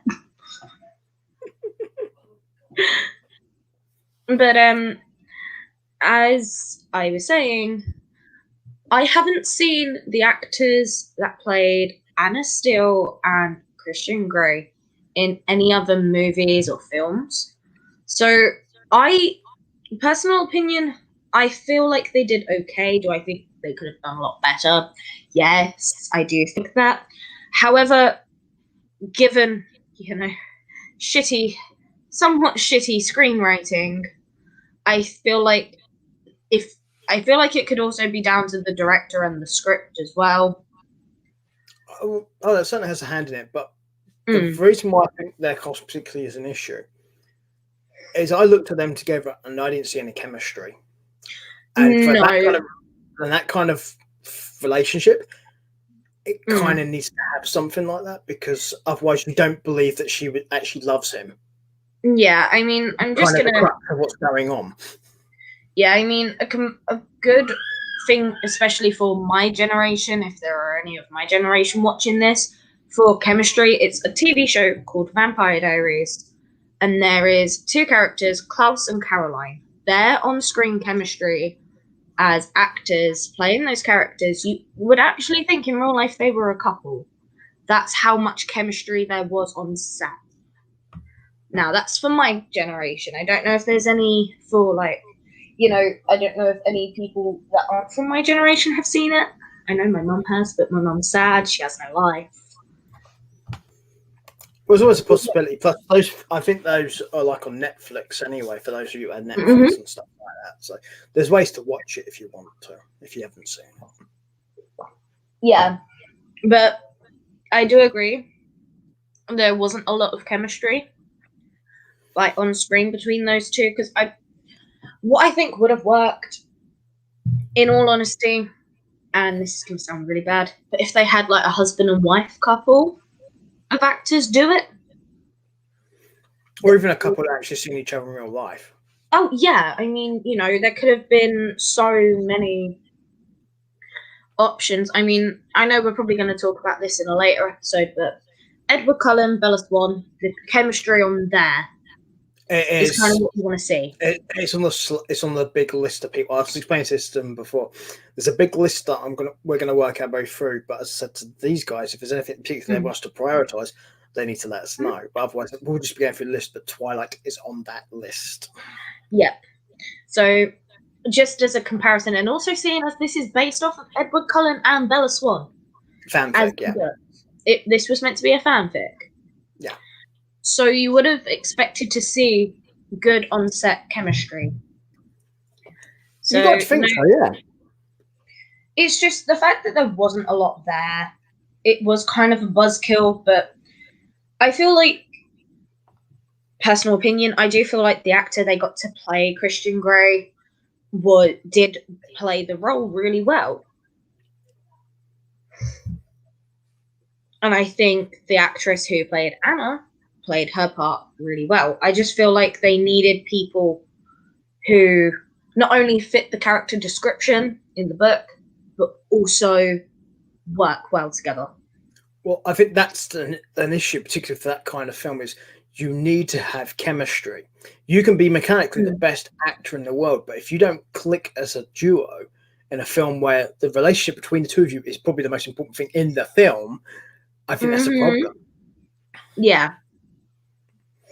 and they're both probably very good actors. I don't Hmm. know, but judging from 50 Shades of Grey and Darker and Freed, they're Mm. mechanically decent. But as far as having depth of emotions and thinking that they care about each other, no, I don't believe it at all. No. I've seen more emotion about me and pizza, me and chocolate, me and coffee.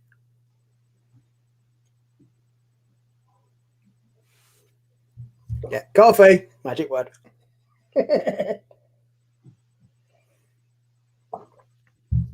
I mean, mine's hot chocolate because it's like, quite late here. And I And don't want you've to be run up out all of night. milk. Yeah, so I'm drinking hot chocolate instead. Yeah. But yes, it's definitely one of those things where I think, particularly in a film where you're led specifically by a dominant couple like they are, Mm. physical chemistry between the actors is important. And this is one of the reasons you're supposed to do casting for, is to see who works well. Hmm. I have a suspicion they didn't do a casting call with them together. No, from what I've read online, when it came to the casting, they just did individual castings. I believe they did it for like the siblings. So that would be Mia, Elliot, and Christian. They put them in a room to see if they would work together. And they did something similar for Anna and Catherine Kavanagh. Her friend, yeah. Well, I have it listed as Kate, but yeah. Yeah, they did that, and alongside Jose as well, but they didn't put the two main protagonists in a room together. Right, yeah. That to me is a big mistake in a film series like that, Mm-hmm. because they are the two main people. You need to have them click. Yep. I mean, I could understand it if they knew the characters would work well, the actors would work well together if they've worked together before. To my knowledge, they hadn't. No, but it's kind of like.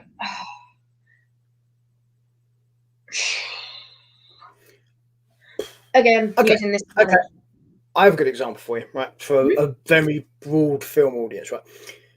Basically, if I did this kind of film, right, give an example, disregard the fact that it's BDSM and all that sort of stuff, right? I want a couple who know got chemistry going to work well together. Scroll through old decks. Oh, Tom Hanks and Meg Ryan. We know they work well together. They've been in multiple films together where they've been love interests. It works. Yeah. Okay. Not an issue. You wouldn't need to test them together because you know they've got the chemistry. Mm. Okay. Or if you round it up, I don't know. Let's think for an example. Oh. Oh. I'm trying to think of a couple of actors that are married. Angelina Jolie, Brad Pitt, they were married at one point in time, I believe. True, but their screen chemistry sucks. I will give it to them though. In Mr. and Mrs. Smith, one of my very few films that I do like to watch. They did have good chemistry, but oh, I can't remember the male actor, but How to Lose a Guy in 10 Days, Kate Hudson, and yeah, the on screen. I feel like their chemistry on screen for that film was amazing. Okay, there you go. But I'm assuming they had a testing together. That's the thing. Oh, I'm assuming so because it's a kind of an old film. It's fairly old, but not old. For an example, okay, give you an example for older film viewers, and this would definitely go above Steph's one, so a few of you may have to go back with this one. There was a film I used to watch. I watched when I was growing up. It's an old film. It's like 1958. Okay, and there's a reason I'm using this particular film as an example. Right, you had three main actors in this film, and they're all very well known. Okay, you had Kirk Douglas, Tony Curtis, and Vivian Leigh. Okay, there's a reason this is important to admit. Right, you had three main people. Curtis was the good guy. Douglas was the bad guy, and Vivian Leigh was the one caught in the middle of the two of them. And all three of them had been in films together, but not as a threesome. Okay. So what happened in this instance is Douglas was a Viking, Mhm. Curtis was a slave, and the other one was like a princess who's going to be a queen. Okay. And no matter what scenes they were in together, the chemistry worked. It was there because they had been together before. And also at the time, Vivian Leigh was actually in a relationship with Tony Curtis. And Kirk Douglas was friends with both of them. Their relationships existed outside the film, which is why it worked. Mm. So if you want to have a dynamic like that, you need to have some sort of relationship where you can make it work. The film in question is called The Vikings, by the way. So if anyone's interested, go and have a look. It's a good example of how to do a three main leads and not have any of them overshine the others because they all are equally good in that film. And it's a hard thing to do, especially with three big name actors as they were at the time.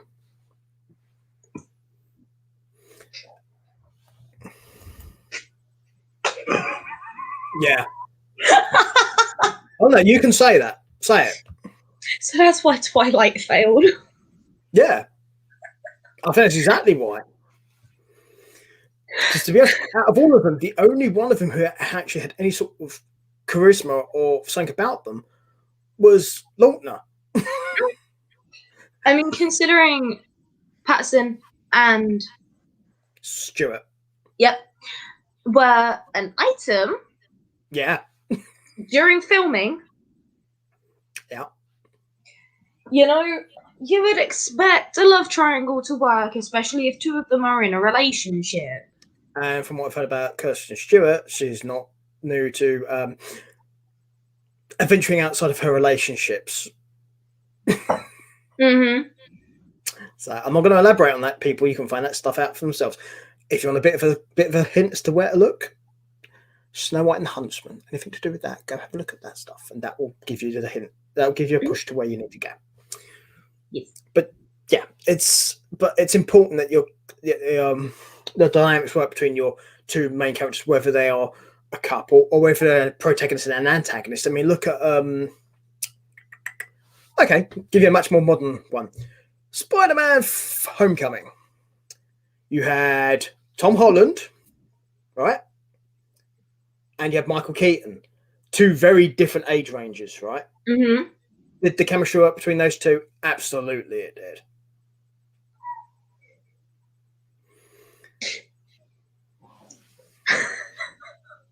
But it's a similar thing as an actor. It's not a love thing. Yeah. But the dynamic was there. You could believe what was going on. And that's kind of the thing that Christian and Anastasia were missing. You didn't feel invested because there's no dynamic there. I thought we would have gone more Batman and Joker, but you know. Oh, we could have gone there too. But you could have also gone for Tony Stark and Jarvis, ironically. Mm. So because that works too in the same regard. Also, Steve Rogers and Peggy. But it's even harder for Jarvis because Jarvis isn't a physical presence, yet Paul Bettany does a fucking good job. He also did really well as Vision, just would like to say. Up until later things, yes. But I think that had more to do with people. But anyway. Yeah. You know, you all saw a full defense when Tom Holland was mentioned. You did also mention Steve Rogers and Peggy Carter. I would agree with that. Absolutely. Yeah. They were very much you could, even though they aren't a thing in real life, you wouldn't know that by looking at them on screen.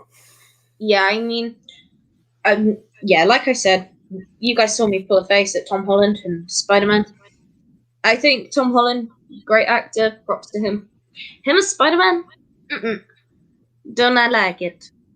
I think that's fair enough. I was more about his dynamic with Michael Keaton, though, than him as Spider-Man. It does work. I mean, I tolerated that movie for my sister's sake, because someone has a crush on someone who wears Hello Kitty pajamas in public.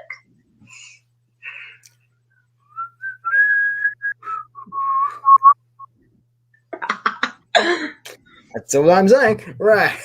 So, back to BDSM. Well, actually, before we go back to BDSM, here you go. A much more abstract relationship between an actor and not even a living thing, but a prop. For those of you who are out there, Thanos and the Infinity Gems. Yes, the stones. I felt more engaged with Thanos talking about these objects that he wanted them to be his to make things work than I did for Christian and Anna. Do you see what I mean? It's bad. You've just put something into my head as well. For all you nerds out there, Gollum and the Ring. There you go. Again, that's a great example.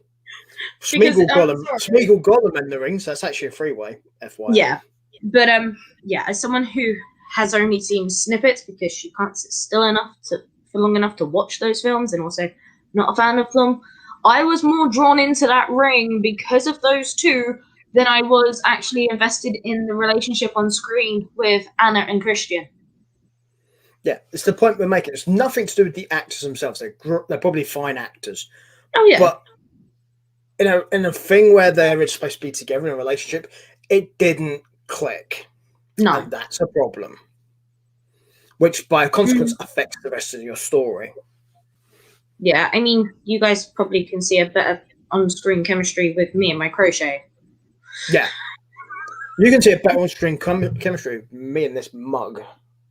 Mm-hmm. I do like that mug, though. It's a very nice mug. Well, you got me this, so yeah. Yes. We made good choice. We did make very good choice. Yes. But something I was going to go on to, obviously now we're going to depart the couples thing, but actually no, before we depart the couple thing, I got a question for you. Who would you have cast to play them if you'd had your choice?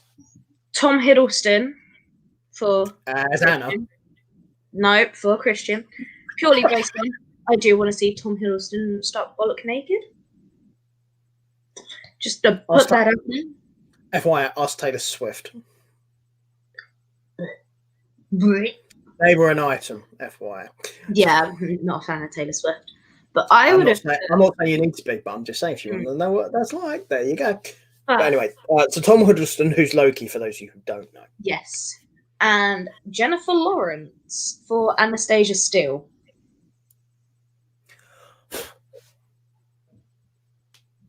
Because when I was reading the books, because I recently finished watching Hunger Games, and for those of you who don't know, she plays Katniss Everdeen.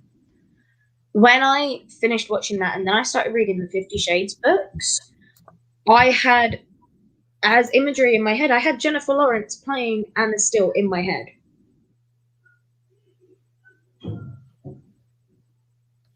Also, for all you Marvel fans, she plays Mystique as well in X-Men. Yeah. How do I say it? I can see why you go there, but again, you'd have the same issue. Would they work chemistry-wise? This is why, if I had my way, and I was directing this, and I did the casting, I would have put them in a room together. Well, yeah, this is kind of my point to begin with. I mean, if they didn't work, I would then think about casting as Christian. I would end up casting the guy who played, not Peter, the other love interest in Hunger Games. I've forgotten his name. Because she was like, oh, hang on, I'm going to have to look this out. Was it the Hemsworth one? Yeah. Yeah, the Liam Hemsworth character. I can't remember his name either, but him. Yeah, I would cast him because she had a lot more on-screen chemistry with Hemsworth than the actor who played Peter Millark. I think that's a good. To be fair, I think that's a good shout.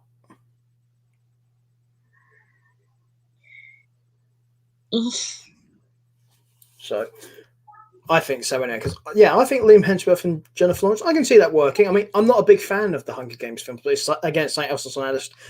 But I can see why you could pick. Oh, I've got the name. Gail Hawthorne.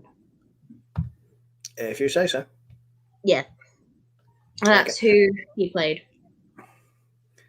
Yeah. But it's Liam Hemsworth anyway. That's the name Yeah. we actually read. So, but yeah, him and Jennifer Lawrence. Yeah, I can. Yeah. But again, that's a case of they've got chemistry because they've shown it on screen. Mm-hmm. So again, it's not something you'd necessarily even have to test. They've got it because you've seen it. Yeah. So that makes sense to me, at least. I can get that. Yeah. But if I was to put Hiddleston with somebody, I think I would like to see that with the person who plays Natasha or Black Widow. Scarlett Johansson. Strange enough, I was just thinking about that. Yeah. Because I know they worked together in Infinity War and Endgame. Well, just Infinity War. But they've also worked... Well, technically both, because they were filmed at the same time. Yeah. But they also have worked in previous Avengers films that he stars in. So... yeah. I think that would work. And make no mistake, he pretty much does star in every film he's in. Mm-hmm. When it comes to those Marvel films. Hate to break it to you people, but yes. Yeah. But I can see that working too. I've not. I mean, you'd need to test them for a couple chemistry, but chemistry they certainly have. Yeah. I would give you that, definitely. So, okay, so. Oh, bugger, you've actually done one of mine, which is Hiddleston and Johansson. That is actually, I told you, I was literally just thinking about it. That's who I would have cast. Oh, dear. If I was going to go completely out of left field and do it,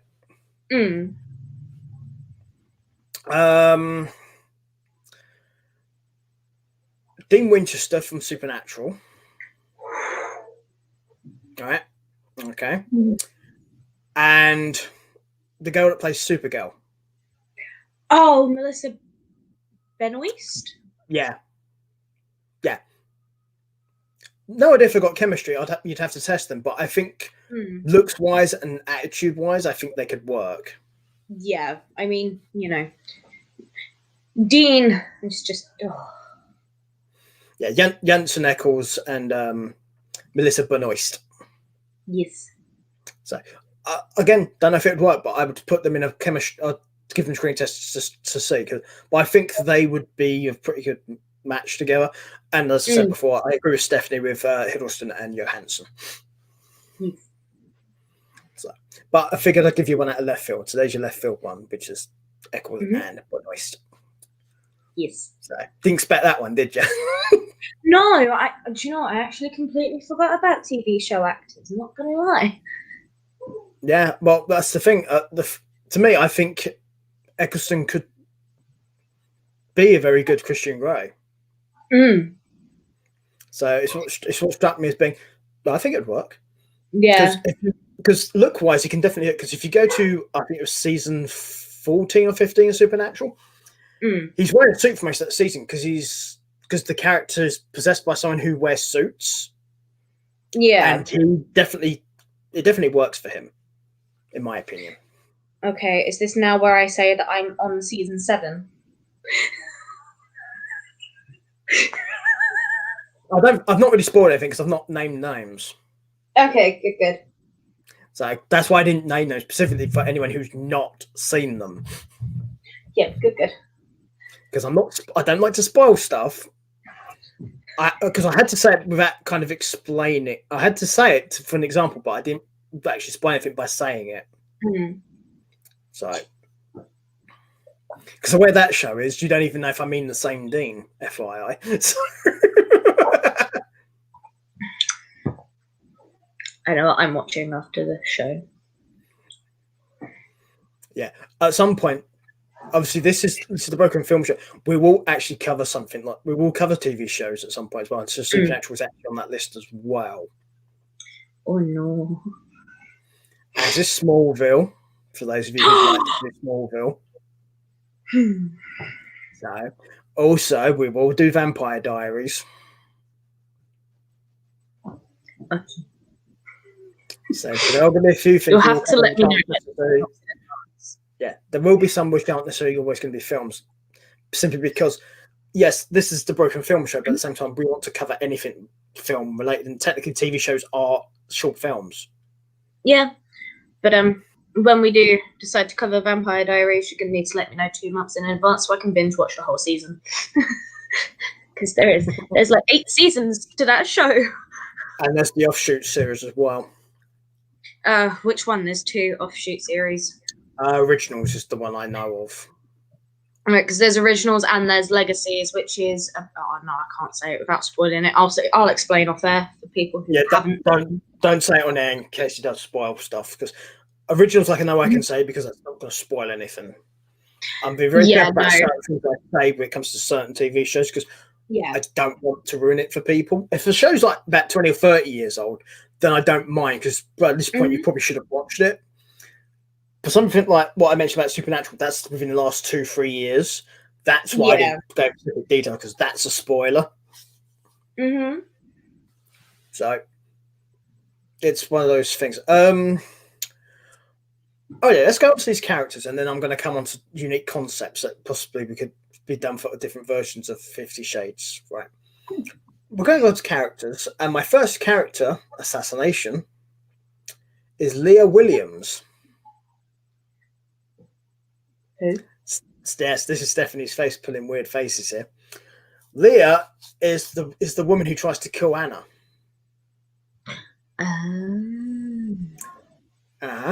You may understand why I've come to Leah for this reason. Okay. Do you know why I've come to Leah? Wasn't she playing the stereotypical psycho ex of sorts? She was his former submissive. Yeah. So this is Psycho X territory now. Exactly. So this is why we come to her, because we talked about the possible implications and issues with Christian and Anna. Now here's somebody who was in that situation and obviously was cast aside essentially, probably for Anna. Yeah. And see, the result of it is what happens here. With Layla trying to shoot Anna. I mean, I've been with people who've had crazy psycho exes. None of them's ever tried to kill me yet. That you know of. I know of. I mean, but by the way, I've just looked into the group chat, and the message has been read by one of the people that should have been here, but not the other one. I mean, I can quickly message one. Well, the one in question who saw it is. Yeah.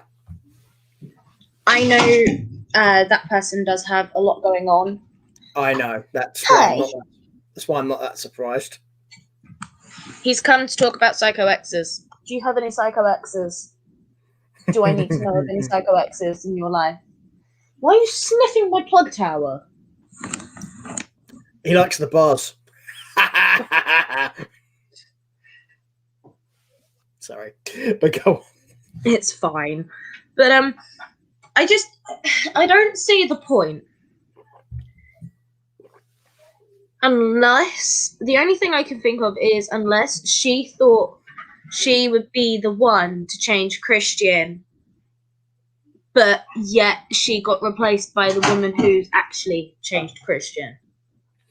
Not being funny, when most women enter a relationship with a man, or even probably another woman, I don't know, but particularly I only can speak of it as a guy. When most women enter a relationship with a guy, inherently, don't they usually always want to change the guy? Yeah, stereotypically, yes. Oh, I'm putting those down. I mean, don't get me. Yeah, that's great symbolism, Steph. Well done. But but you will change. You will. Yeah, I'm not saying you're gonna have to change, but oh, don't. I was messing around in the kitchen. I was doing dishes in the kitchen. This is when I was with my ex, and then we were having an argument. I start waving the steak knife around because it's in my hand. I'm not psychotic. Right, I'm just gonna shut my bedroom door. I just play one on TV. me. But the main point being with Layla is the fact of, I think you're exactly right. I think it's a case of she probably thought, oh, he's with me. He'll be with me forever and I can make him change and he'll want me and stuff. And I think because it fell through and her fantasy got shattered, I think that's why she pretty much became a bit. Yeah. I mean, you can let me know what you think about that.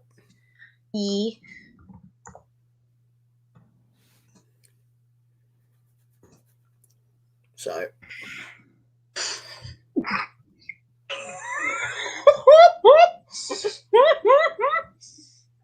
It's a different spelling. Oh, okay. But yeah, it is kind of funny because, right, I'm not. The thing is, people, there's this thing going on here. I am not telling you guys because it's a personal thing. But no, Okay. Can you repeat what you were saying because I couldn't really hear a lot of it?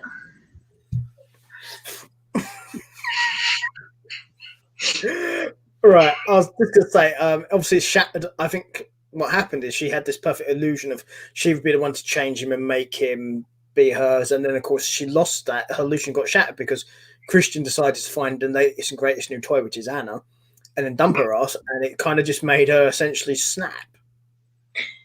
I think, I mean, yeah, I think, waving the scissors, I think. She's not actually playing with this. I think. But no, on a serious note. I'm just gonna play a bit less dangerous. Yeah, that, to be fair, that is less dangerous. And less threatening to other people, more importantly. Yeah, I mean, crochet hook. But when it comes to especially teenage girls in my old secondary school,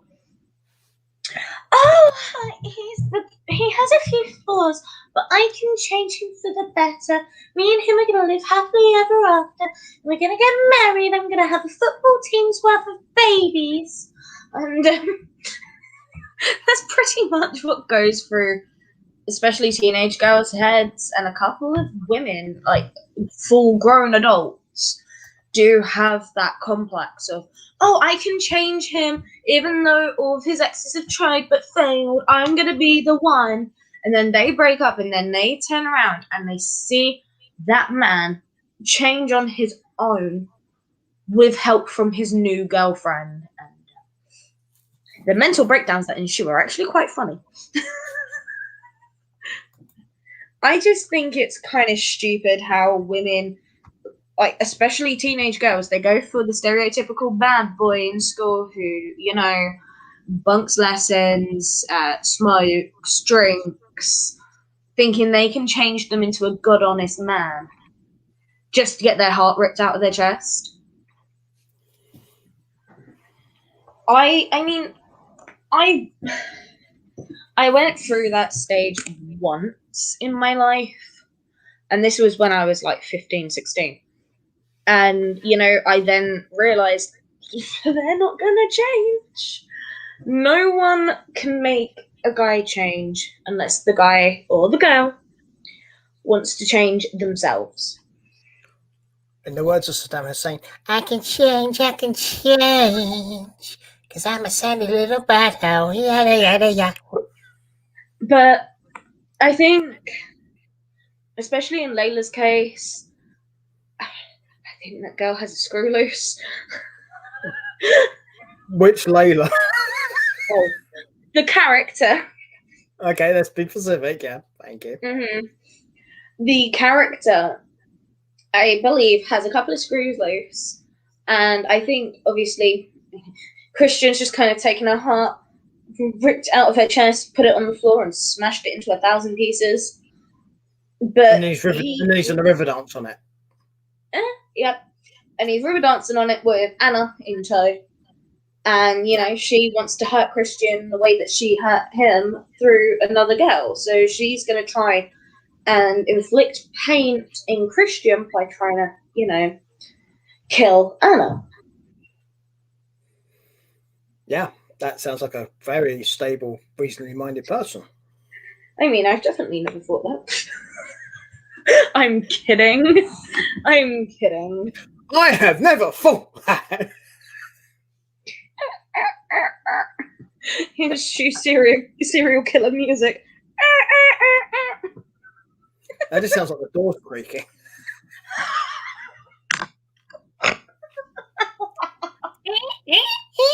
Where's the WD-40?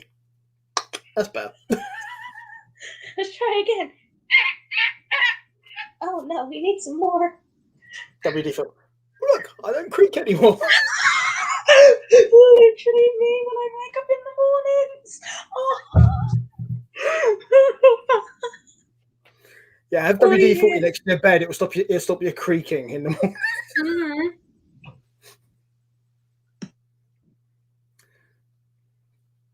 Always good fun. But obviously that's Layla pretty much covered really. Now we will go on to Jose Rodriguez. Oh dear, sorry. Jose. Just had to deal with a matter. Okay, Jose Rodriguez. Oh, the photographer. Mm-hmm. Close friend of Anna and Kate. Mm-hmm. Who also happens to be the most cliche character in this entire book series. He's close friends, but he loves Anna. Close friends. It's basically a stereotypical high school boy. Yeah. Who crushes for the popular girl, but knows he'll never get the popular girl because she's out of his league and all this bollocks. But what did make me chuckle is Christian basically said that he tried to take advantage of Anna while drunk because he kissed her. Yeah. I understand how that can be seen as taking advantage of somebody, but he also wasn't sober. Okay. My caveat for that, and this is the big one here, it's only taking advantage if the person being kissed, in this case Anna, deems it so. Okay? It's as simple as that. That's nobody else's choice. That is hers. Mm-hmm. If she thought it was taking advantage of her, that's one thing. No, anybody else saying that is not relevant. Only you as the recipient, in this case Anna, can really say yes to that. I felt like I was taken advantage of. Whether that was his intention or not is not the same thing either. It could be completely set. Like you're saying, he was drunk as well, in which case people do stupid shit when they're drunk. I've seen this many times as I do nightclub photography. I've seen stupid people do shit when they're drunk. It's a thing. So it's not unheard of. So not every drunk act is taking advantage of someone. Sometimes people just do stupid shit when they're drunk. There's a difference though between that and when it's somebody's drunk and it's malicious. If we want to talk about stupid shit people do when they're drunk, Stephanie, Alaska.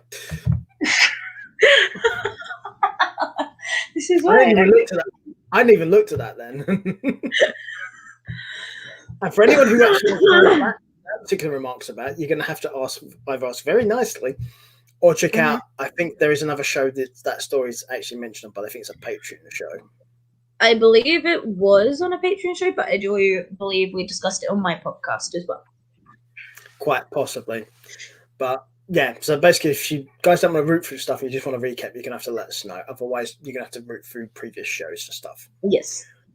So, but he's the most one-dimensional character in this whole story. Yeah, it's literally, he's the artistic kid because he does photography.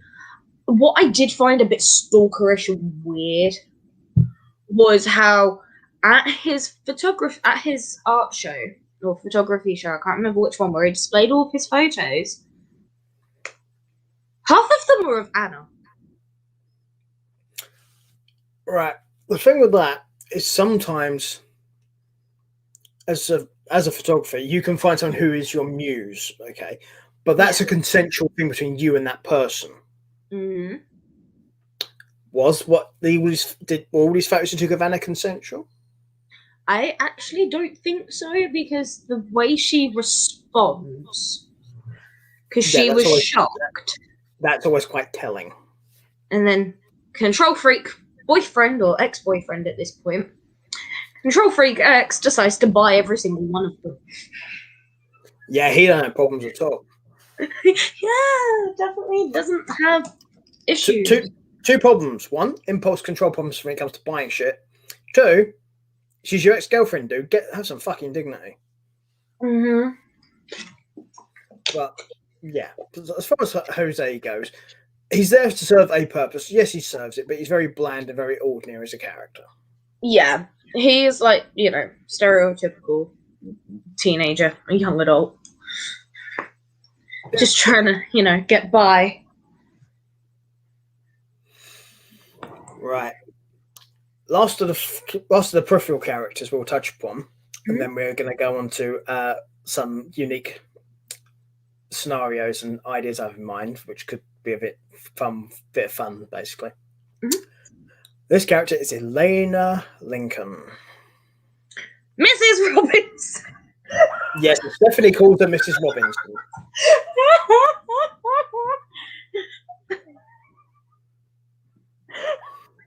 And for those who don't get that reference, you need to watch the film The Graduate. When I read that, the first time I read the books, and Anna calls her Mrs. Robinson. It's very spot on.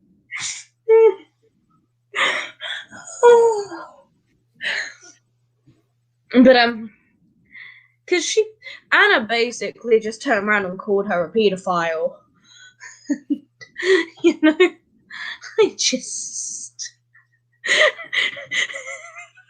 But the fact that Christian denies the fact that, she's that. Because technically speaking, he was a child. Not technically speaking. Well, yeah, he was, because in the eyes of the law, he was still a child. He was a minor. Particularly in American law, because FYI, for those of you who live in America, those of you who don't live in America, the youngest age consent anywhere in America is 18. Mm-hmm. And there's here in this country, which is the United Kingdom, it's a different age. Yeah. But in America, the youngest is 18. Some states it's also 21. Depends where you are. Yeah. And, it's basically Anna is trying to make him see, like, look, she, she's one of those people, she took advantage of you.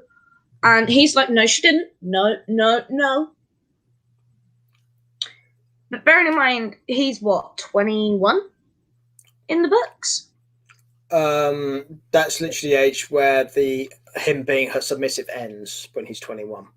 Right. I think he's probably slightly older than that. I want to say maximum of 26. He's 27. I just checked. Oh. But so you're not that far. Yeah, he's 27. But the fact that he was at the top age range for consent when he stopped being a submissive for her. It fucks with my head. Yeah. Do you know the one thing as well for that role, right? Can you imagine being the casting agent for that role, then going up to all these female actresses saying, we'd like you to do this part in this film for Steph Grey, and they're probably thinking, great, I can do this, I can do this. And they're like, we want you to play this one, and they're going to think, oh, she's a fucking pedo. Can you imagine that as an actress? You don't want to be labelled with that. I mean, it's acting, it's not real, but at the same time, you're thinking, do I look like a paedophile? Is that why you want to cast me? Do I look kind of suspicious? Do I look dodgy? Do I look like I just go around going, here, come to me, 15-year-old boy, come here. Hey, Christian, here's a sweetie, come here.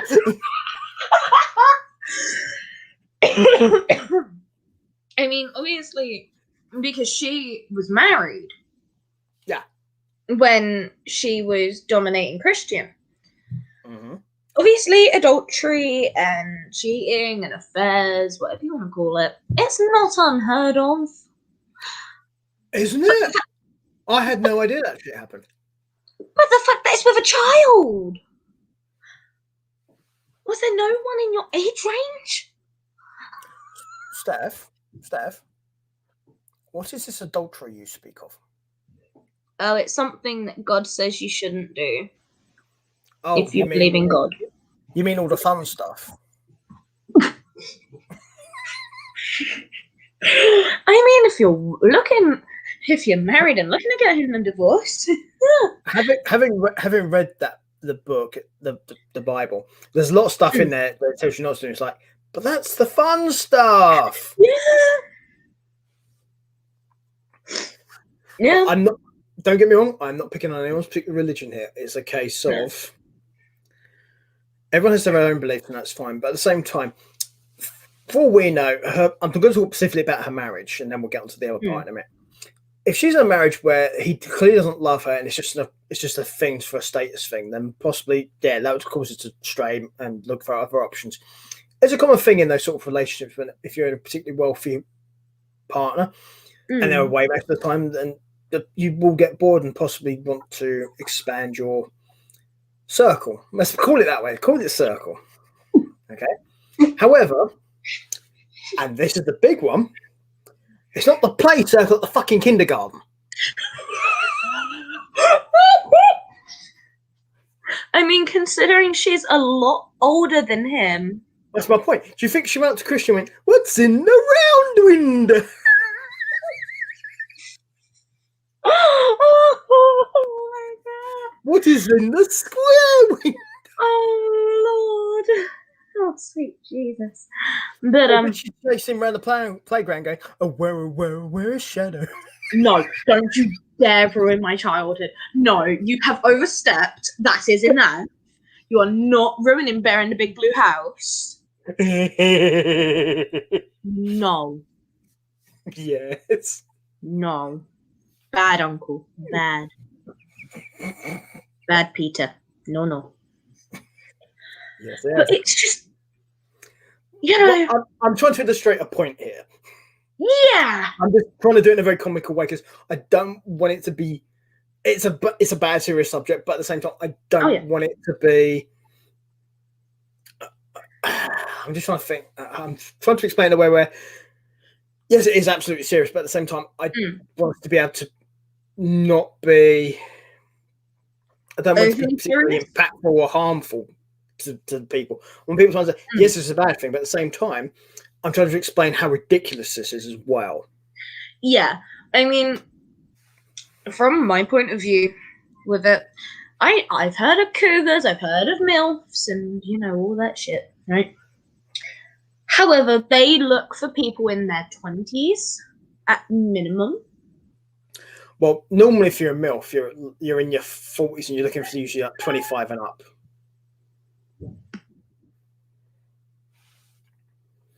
Yeah, it's usually 20. Give me a minute. No worries. Yeah, for the most part, from what I understand with MILFs, they're usually it's like 25.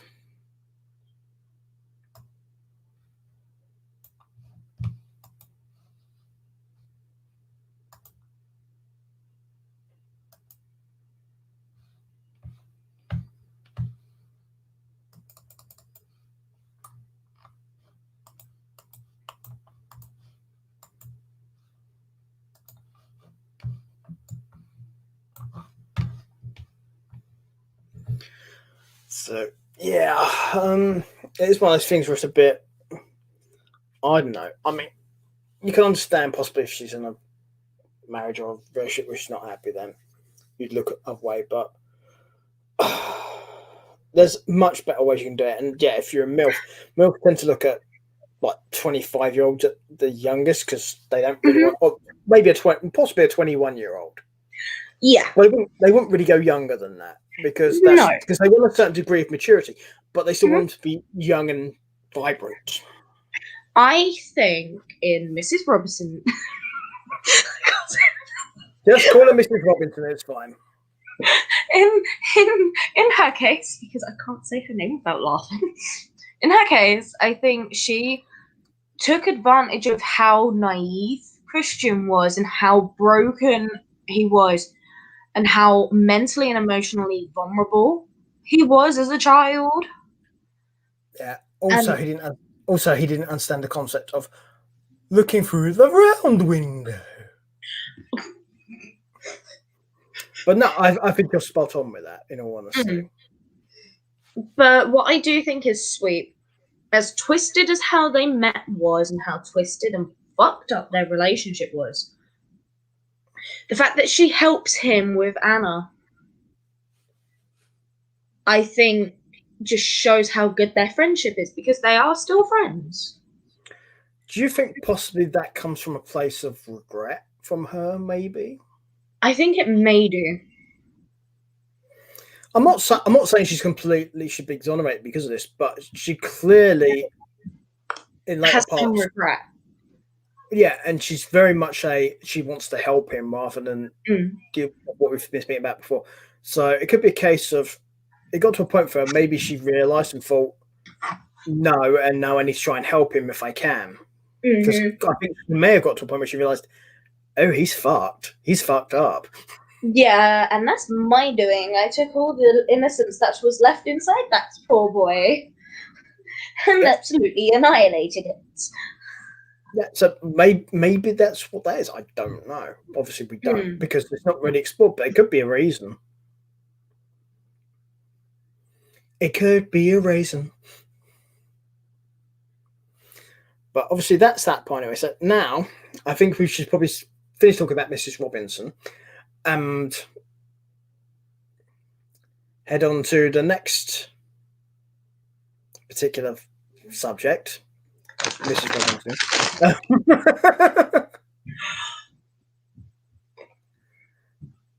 Oh, looks like Stephanie said a food delivery. Yeah, I haven't eaten a great deal today because my mental health's been in the gutter and Mum's bought me my favourite food. Yeah, this is an important thing, people. When you're in those kind of things, yeah, people take care of you and try and the best can to help you. And if you know somebody who has those sort of things, then sometimes be there for them. Don't need to necessarily crowd them, give them space, and possibly treat them. It can probably help.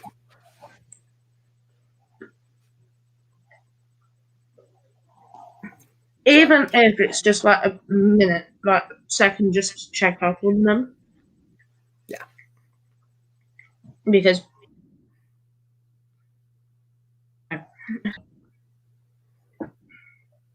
it's one of those things because you never know. But we're going to get onto the fun section now of suppositions of a bunch of what ifs. Okay. What if 50 Shades of Grey was about two gay men? I would love that. Explain to me why then. I feel like there is a lot of like films and shit. I mean, 365 Days on Netflix as well. That's about a heterosexual couple. You don't really get a lot of these films where it's, two gay men or two lesbians or, I was going to get onto the lesbians after we did the gay men for this exact reason. Because it's a case of I want to see what your take would be on this story being told from if it was two gay men and then also as it being two lesbians as well, and seeing what you'd see as a differences or possibilities, whether there's difference, whether it's the exact same story or whether you'd alter it at all. I mean, I feel like the reason why they didn't do that with like gay men is I know I'm asking you particularly, not them. This is for you. I mean, I personally think it's a great idea. I feel like, it needs that push, but at the same time, because of how many homophobic people there are, when it comes to two gay men or two lesbians, there's a lot of judgmental, a lot of judgment. And those people can fuck off. Mm-hmm. I strongly agree.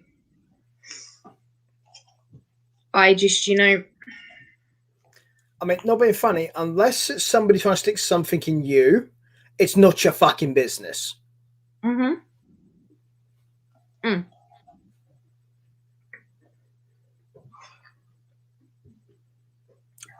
Just that's my opinion right there. And me and my uncle share the same opinion, so yeah. When it comes to this stuff, and because I have friends who are gay, I have friends who are lesbians, I have loads of different friends. And, I hear from them how much hate they get, and that's why they don't really go out with their significant others in public. And I'm just like, it breaks my heart. Boo! Bullshit! People stop that fucking shit. Let them go out in public together. Don't fucking give them a hard time. Jesus, these are the same. These are obviously okay. This is kind of should really be birth for the burst, but fuck it, I'm doing it here, right? These are the same fucking cockwombles, okay, right? Who have a fucking issue when women want to fucking breastfeed in public. Fuck off. They need to feed the baby. Get a fucking clue. Be mature. Let them want to fucking feed the baby. And while we're at it, two gay men in public being affectionate to each other is fucking okay. They like each other, okay?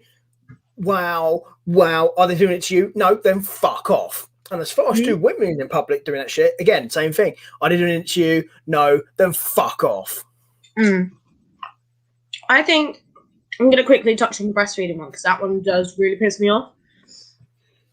Because one of my mates, when we were, before all of this virus bollocks. Welcome to lockdown. Yeah. Well, no, it was just after the first lockdown ended. So this was August last year. Corona break. And she had a newborn. No, not newborn, but she had a baby. A young baby. Yeah, a young baby. And we were out having lunch and, her baby needed feeding. This guy turns around because she's breastfeeding in public. She's put a blanket over him and everything. All right, so you're not seeing shit.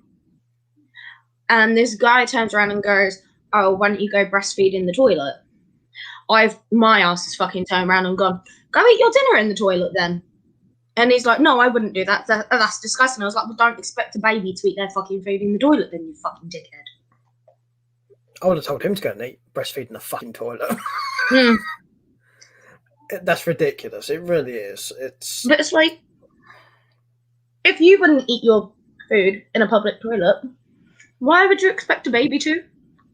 Oh, yeah. Also, for those who don't know this, FYI, particularly here in the UK, I don't know about laws anywhere else. In the UK, it is legal to do this. You can breastfeed your child in public. There is no law against it. Get a fucking clue.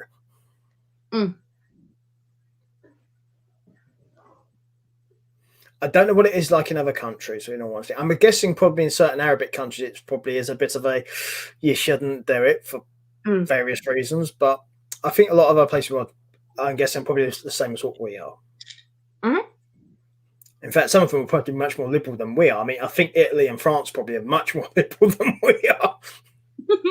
Because as countries and as a culture, they're much more liberal. So I would assume they're much more okay about such things.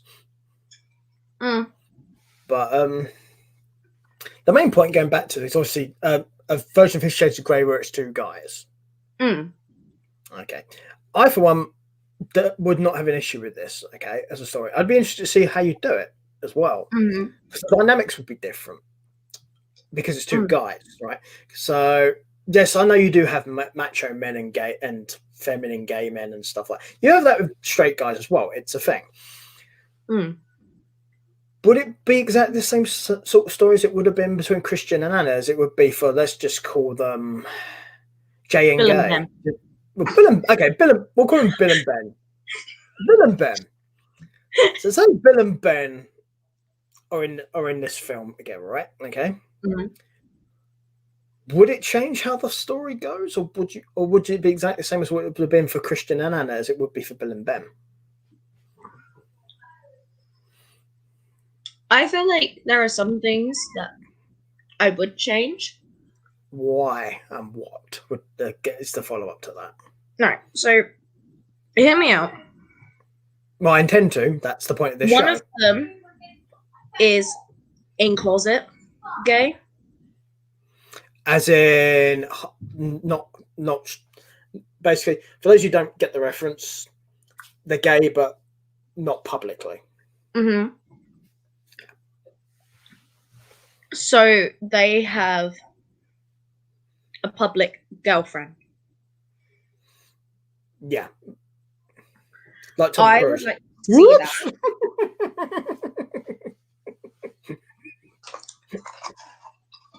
For a disclaimer, I don't know that. I'm just guessing. But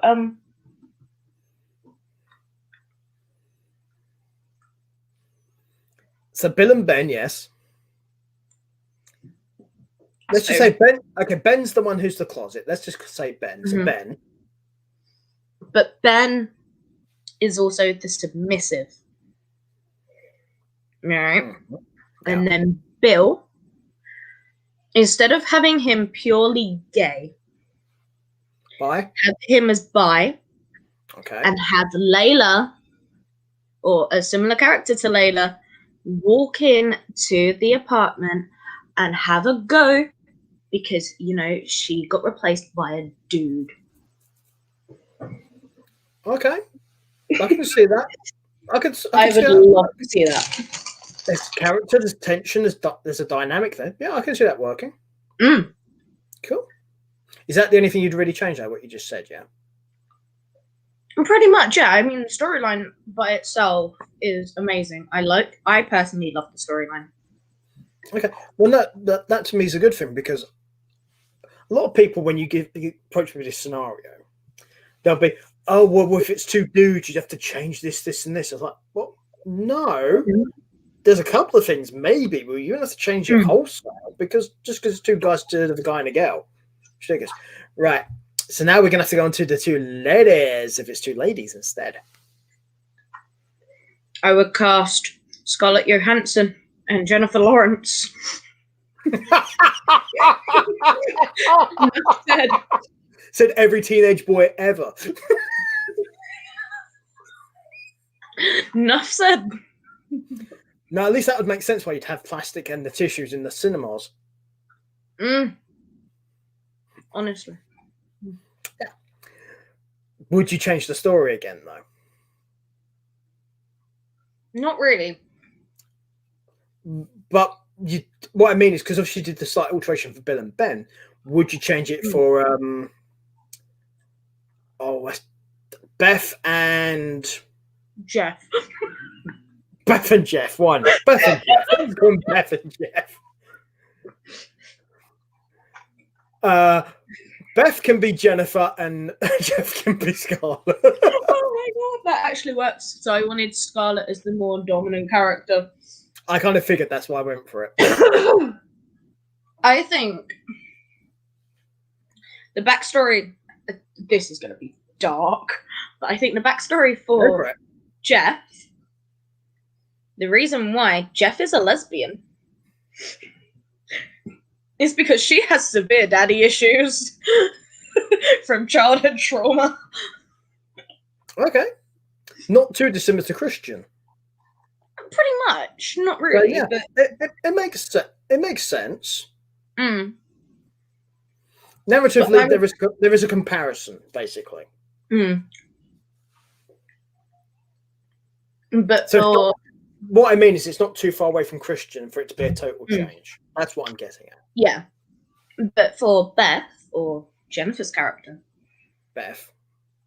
she's in foster care. She's never been adopted. You know, she was from a teen pregnancy. She's she's never a- felt like so- she's ever been loved. So she's like in an orphanage, that sort of thing, like a home. Mm. Okay. Like, she's never been fully loved in her life. Never been kissed. No, never been kissed, never been fucked. Never lost a guy in 10 days.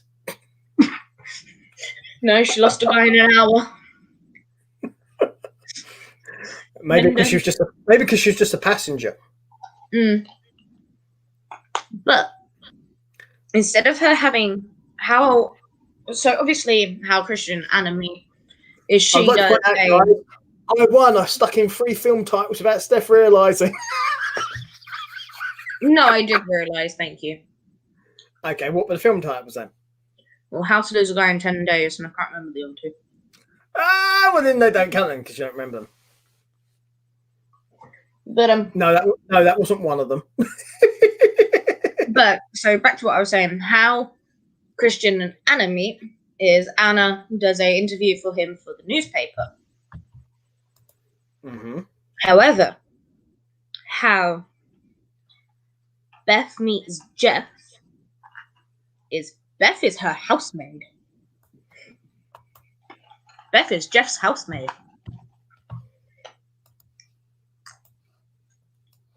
Uh-huh. So, yeah, there you go. That's how that happened to me. So Beth is Jeff's housemaid. Now, does Beth by any chance wear one of those French maid outfits? No. Okay, Not until I'm just she curious. No, I'm literally just curious as to her appearance as a maid in the place. That's why I'm asking. It's a legitimate question. It's not being a sexual fantasy or any of that bollocks. Mainly because I don't find Jennifer Lawrence attractive. I mean, that's it's a personal preference. So I was just curious from a character point of view. Because a lot of the time when you have a maid, people assume the outfit. That's why I ask. Yeah, but so yeah, that's how I would have them meet. Okay. But I would. Is she not at college or anything like Anna would have been? She's just graduated and she's looking for a job. Okay, so a bit further along than what Anna would be. Okay. But I'm going to add a third wheel to this. Okay. I would add, and I will actually keep Layla as this character because I think Layla would suit it perfectly. Okay. So Layla bumps into Beth. Okay. And she wants to have Beth for herself. But then she goes to where Jeff lives, which is where Beth works. And then she tries to, say to Jeff, I want your house. And, they kind of have it out in a negotiation. An actual negotiation or the other kind of negotiation? A negotiation. Oh, so the behind closed doors negotiation. And fisticuff. Exactly. Hand-me-downs and fisticuffs. And then, so yeah, I haven't come up with, I'm actually going to write a fanfic for that now. Thank you for your ideas. You're welcome. But I was just curious. I just thought I'd do a fun little flip because I think most people never think of these things where, yeah, it's a straight male and female couple. But what would happen if you had 2 men or 2 women? Yeah. So I thought it'd be an interesting take to put on it. Yeah, it may not be everyone's cup of tea, but guess what? Don't fucking watch it then. That's how the world works, you see, when it comes to television or film. If it's something you don't like, do not watch it. It's like me and Star Wars. Yeah, me and Disney Star Wars. I don't fucking like it, so I don't fucking watch it. Literally me with 90% of the bullshit that comes out since, 2005. Right, exactly. If it's not for you, don't watch it. You don't have to be disparaging about it, just don't watch it. However, if you do watch it, then you are probably going to have an opinion. Then by all means, have an informed opinion then, because then if you've watched it, you can have an informed opinion. But outside of that, then if you're not going to watch it, then don't talk about it because there's no reason to. I mean, my life is much better since I stopped watching, essentially Marvel after, Ragnarok, and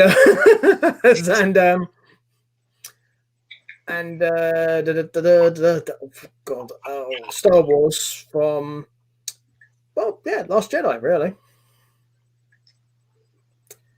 And it's simply a case of the story. It's just story, by the way. Isn't a priority with these things. It's agenda.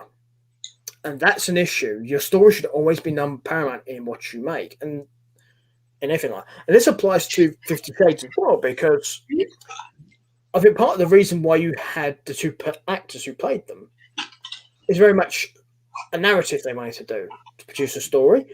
But the problem is they were more worried about, oh, don't they both look pretty, as opposed to, do they actually work as a couple? Yeah. Which I think is an issue. I'd much rather have less so-called pretty actors and actually have them work together. Yeah. Or to be fair, you could probably find two really pretty actors and actually have them work. Tom Hiddleston, Scarlett Johansson. Right. Yeah. It's a case of it clearly wasn't the two they picked. And it's not those actors' fault. It's the casting agent, director, and the producer who allowed that crap to happen. Right, but let's see. Last thing probably the last thing we'll touch upon before we actually finish is the censorship of 50 Shades of Grey.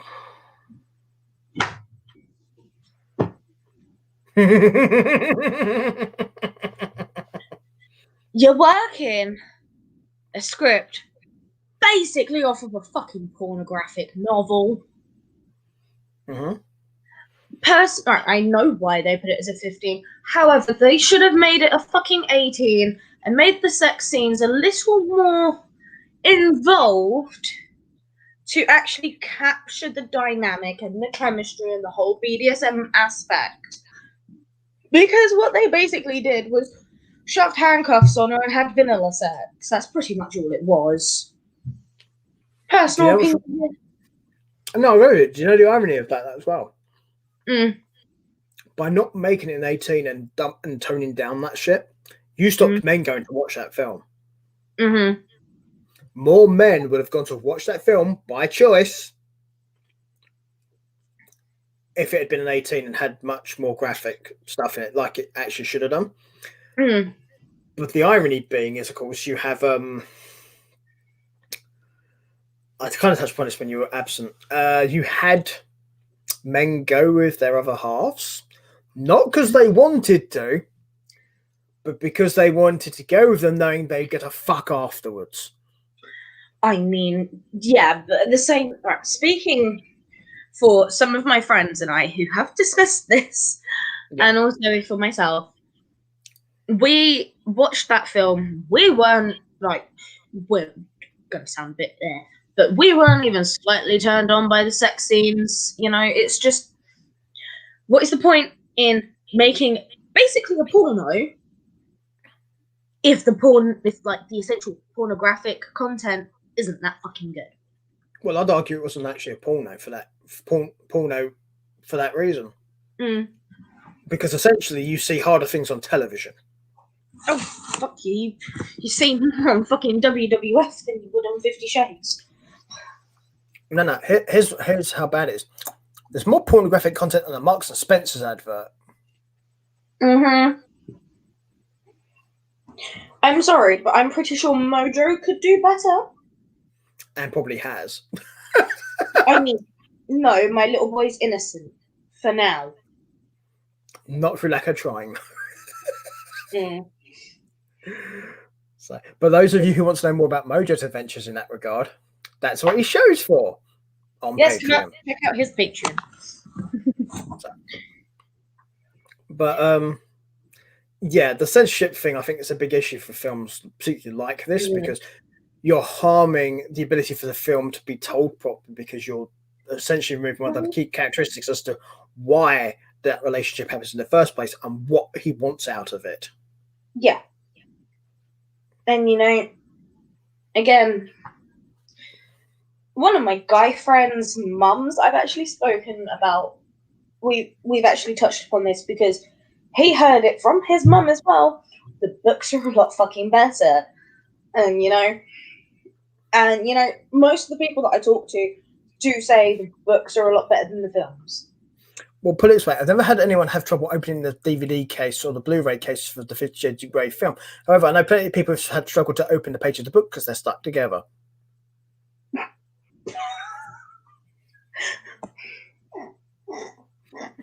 And if you don't get that, ask someone. Too young. Yeah, basically. Anyway. Right. Fuck it, but censorship. I understand if it's, other shit, like, like chick flicks and whatnot, I understand censorship there.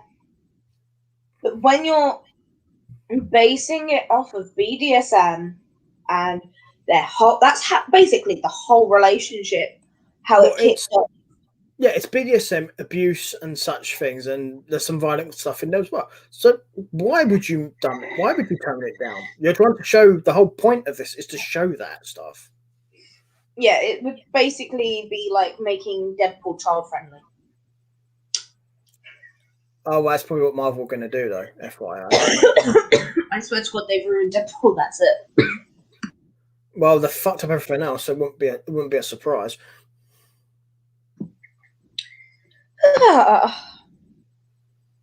So, but there you go. Or that FYI, that'd be Disney Marvel, not Marvel. Two different things. Yeah.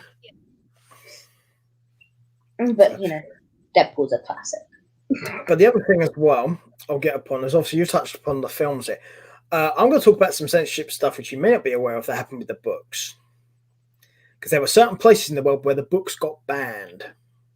Probably, not to sound racist, but Asian countries. You'd be wrong, actually. Oh, really? Yeah. There's two particular high examples of this. One was a library, right, in Brevard County in Florida, is that America? Mm-hmm. The library removed all the books. Okay. And the other one is Macau in Brazil. Yeah, see? I swear that's where like Brazilian waxing and stuff comes from. Mm-hmm. And also they do a lot of like exotic dancing and stuff. Mm-hmm. And they have carnival or carnival, whatever it's called. Yeah, carnival, and there's nudist beaches and stuff there. Yeah, I know. Yeah, but so you can have all that in the country, but 50 Shades, oh no. We have to protect our innocent children. Okay. It's the old TV argument, basically. Like, in America, for example, you can get in more trouble in America for nudity than you will do for violence. You can have ultra violence on television and not get in any sort of issue. But if you show a titty on American television, you will get in a lot of fucking trouble for that, because Americans are much more sensitive to nudity than they are to violence. But they have nudist beach as well. But here's the thing. Half America is the Bible Belt, which is very religious. Oh, God, yeah. Yeah, see, that's why. This is also why in Brazil, because a lot of Brazil is a Catholic country. Oh, shit. Right? Okay. This is the point I'm explaining. So it depends on your demographics. In this country, England, we're not dominated by a religion. We are many religions, so you don't have the same sort of thing here. Yes, some people still make up a fuss about stuff, but you generally won't get a blanket ban like that. No. Not in modern times, anyway. It has happened in the past, absolutely it has. But in recent years, I can't think of anything. No, I can't. I think the closest we come to is, because I know Deadpool's originally an 18. The ones that they were showing in cinemas was a 15, and that was because they felt like it was too graphic as an 18. That was Fox. That wasn't anyone else. That was the film studio that did that. Okay. Content, because they wanted to get past the censors at 15, so they had to remove certain things to get a 15 rating. I guess for the same reason 50 Shades of Grey got a 15 rating, is because they're trying to get to a bigger audience. But as we've just explained, with things like Deadpool, 50 Shades, those things need that age rating, because that's your target audience at that age rating. Those are the people who will come and see that stuff if it's targeted to that audience. Yeah. You can't. It'd be like making a Care Bears TV show, Care Bears movie, and aiming it at 18-year-olds. And all there is in it is the actual Care Bears stuff, like, Care Bears there! Oh my God, I would actually dead ass go watch that though. But you see my point, though. As funny as it sounds, it'd be the Care Bears like for the kids, but it's an 18 rated thing, which means the kids can't come and see it. So you're not getting your target audience there. No, but then, half of my age range, because I'm 18 plus. Right? I was going to say, I hate to break it to you, there's many more children in the world than there is you. I know, but, my age range still want to see the Care Bears. Yeah, but my point is, demographic-wise, for a film studio, that would be a stupid decision. They should make a Care Bears where they go around and shoot people that don't care. The I don't care bears. No, it's still the Care Bears, but when they see people doing bad things, they just turn around and shoot them in the head. Instead of wish a lot, it's shoot a lot, right? Yeah. Oh, man. Oh, I've just ruined one of my favourite childhood things. And It's they go around it's not the Care Bear stare, it's the Care Bears a bear. And then they have to, they ride around on the My Little Ponies while shooting people. Well, that's all right. You can make that work in real life. You just get some bronies involved. It'd be fine. And if you don't know what bronies are, people, do a search. So, but my point being is you are trying to hit a certain demographic. Yeah. I don't understand the point of censoring something like that, because this content is very clearly meant for that kind of audience. As opposed for certain comic book films where, yes, they are deliberately lowered in age because they're trying to get more people that comic book thing. I understand that more. Yeah. In all honesty. But certain comic book characters, even they are not suitable for that lower audience. The Punisher, Ghost Rider, Deadpool, yep, even Wolverine. They should not be They should not be 15 films or 12As. They need to be 18 because that's what those characters are. Yeah. I mean, at the end of the day, they don't really care about. I would say they care about the quality, but 50 Shades is gonna kind of prove me wrong on that. But they care more about the profits that the movie will make. So if it means they lessen the age range to get the income and to get basically the money back on the film that they produced, then Yeah. Do you know what, people? And I'm going to bring this up with Steph now. I think we might do a Patreon version of this show, right? And we are actually going to discuss an adult version of the Care Bears.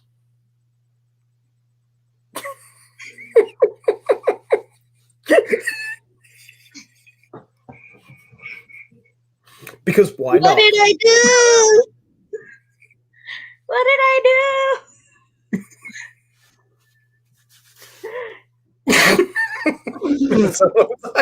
Right. I didn't do that, but I think, this video could be banned if I did that.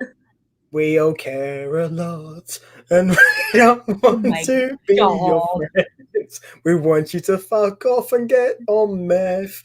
Caring is for wusses. Kind of a preview of the Care Bears movie. Right. But I think we might just do that. I mean, not on the normal shows, but I think as a Patreon show, that could be quite fun to do. Yeah, So, I mean, have to suss out a day I can do it on because I go back to college.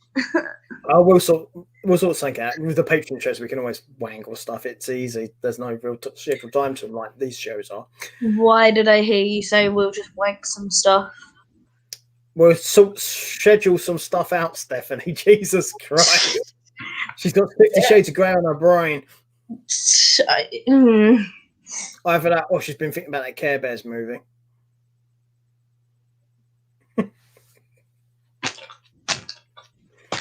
Or, Steph, we could always do a Patreon version of Bear in the Big Blue House as an adult. No, we'll do the Care Bears.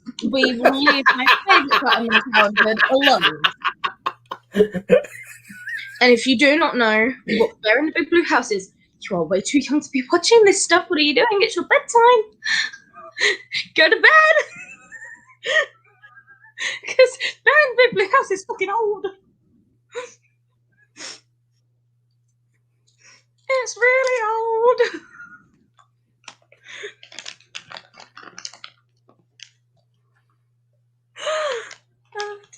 Stop it. Stop it. Don't you. I will leave. I will dead ass leave. Is that what Anna said to Christian? I will dead ass leave. I mean, essentially at the end of the first book, yes. But then goes, that's what I don't get. She leaves Christian because he's too much and he's too 50 Shades of fucked up. Why the fuck would you go running back? Because you've got to make money from the sequels. Shut up. No, as a character narrative, it does make no sense. Because, you know, because essentially he abused her, essentially, towards the end. Because, you know, I mean, yeah, okay, it was consensual, but, you know, some people would see that as abuse. I, however, do not. I see that as some very kinky shit. Do you know something, though, right? In all honesty, if she really wants to make a point there, meaning Anna, when he's doing that really, really hardcore stuff to her, if she's really got an issue with it, as he's in the middle of the night, she go, oh, Layla. Oh, Layla. Oh, shit. But it's just like, you know, it's like you've been in a toxic relationship and it's just ended. And then you're like, oh, but I love him. I can't breathe without him. Oh, I'm going to get back with him because I love him. And then go back to the same toxic bullshit. And then you're going to complain to someone the next day about it. Well, there's a reason why it's called Darker, the second part.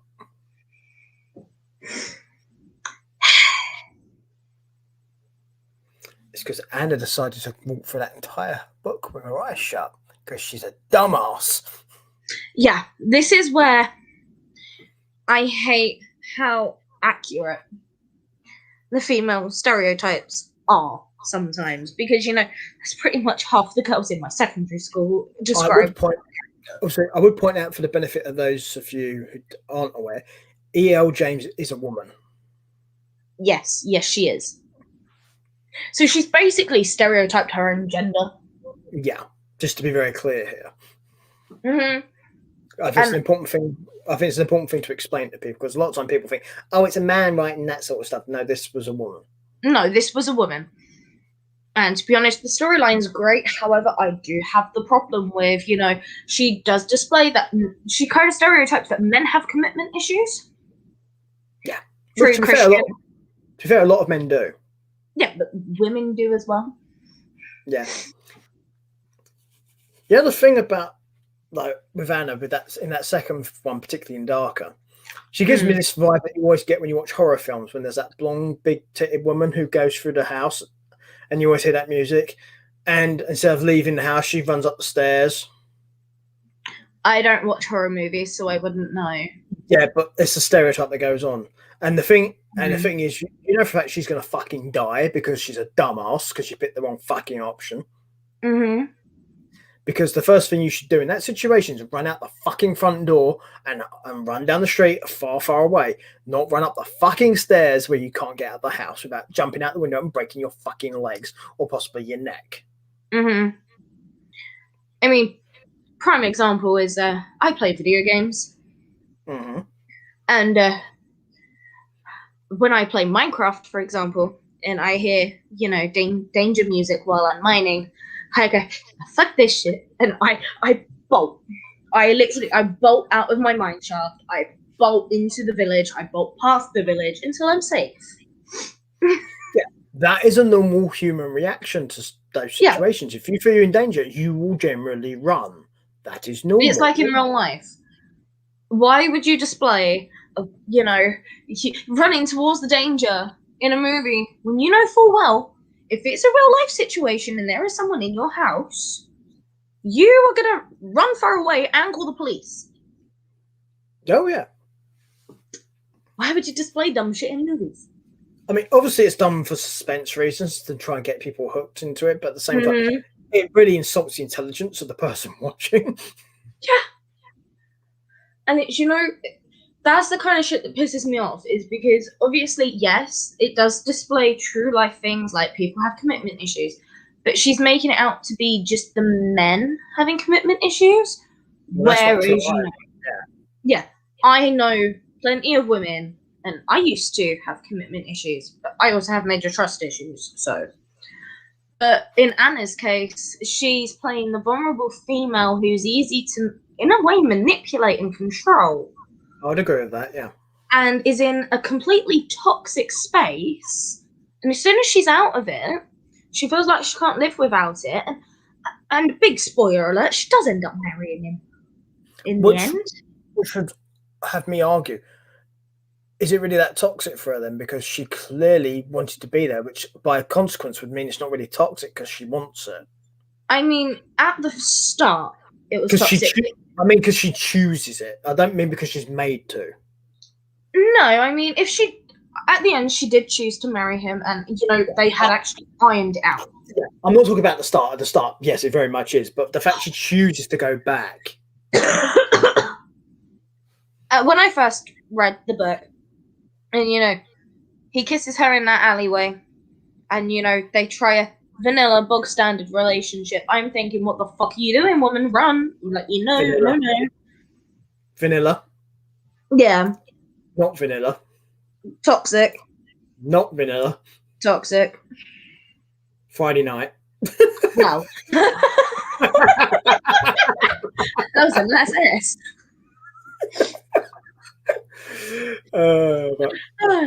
But, you know, I just, as someone who's been in toxic relationships, run, don't ever look back at that relationship. You may think it was what you wanted, but then, you know, you find something better eventually, and, you know, things sort itself out. The thing is, whether you're a guy or a girl, you just take this piece of advice when it comes to a toxic relationship. Run, bitch, run! Yeah, run, Forrest, run. Oh, that was like a box of chocolates. I didn't know I'd get until I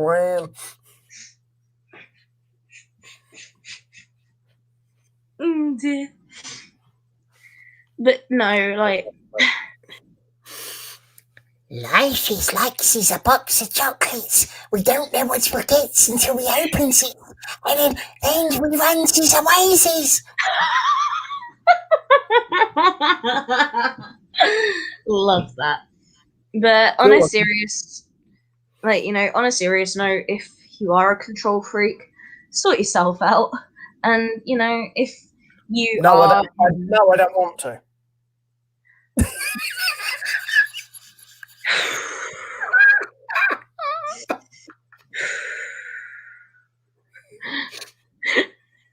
But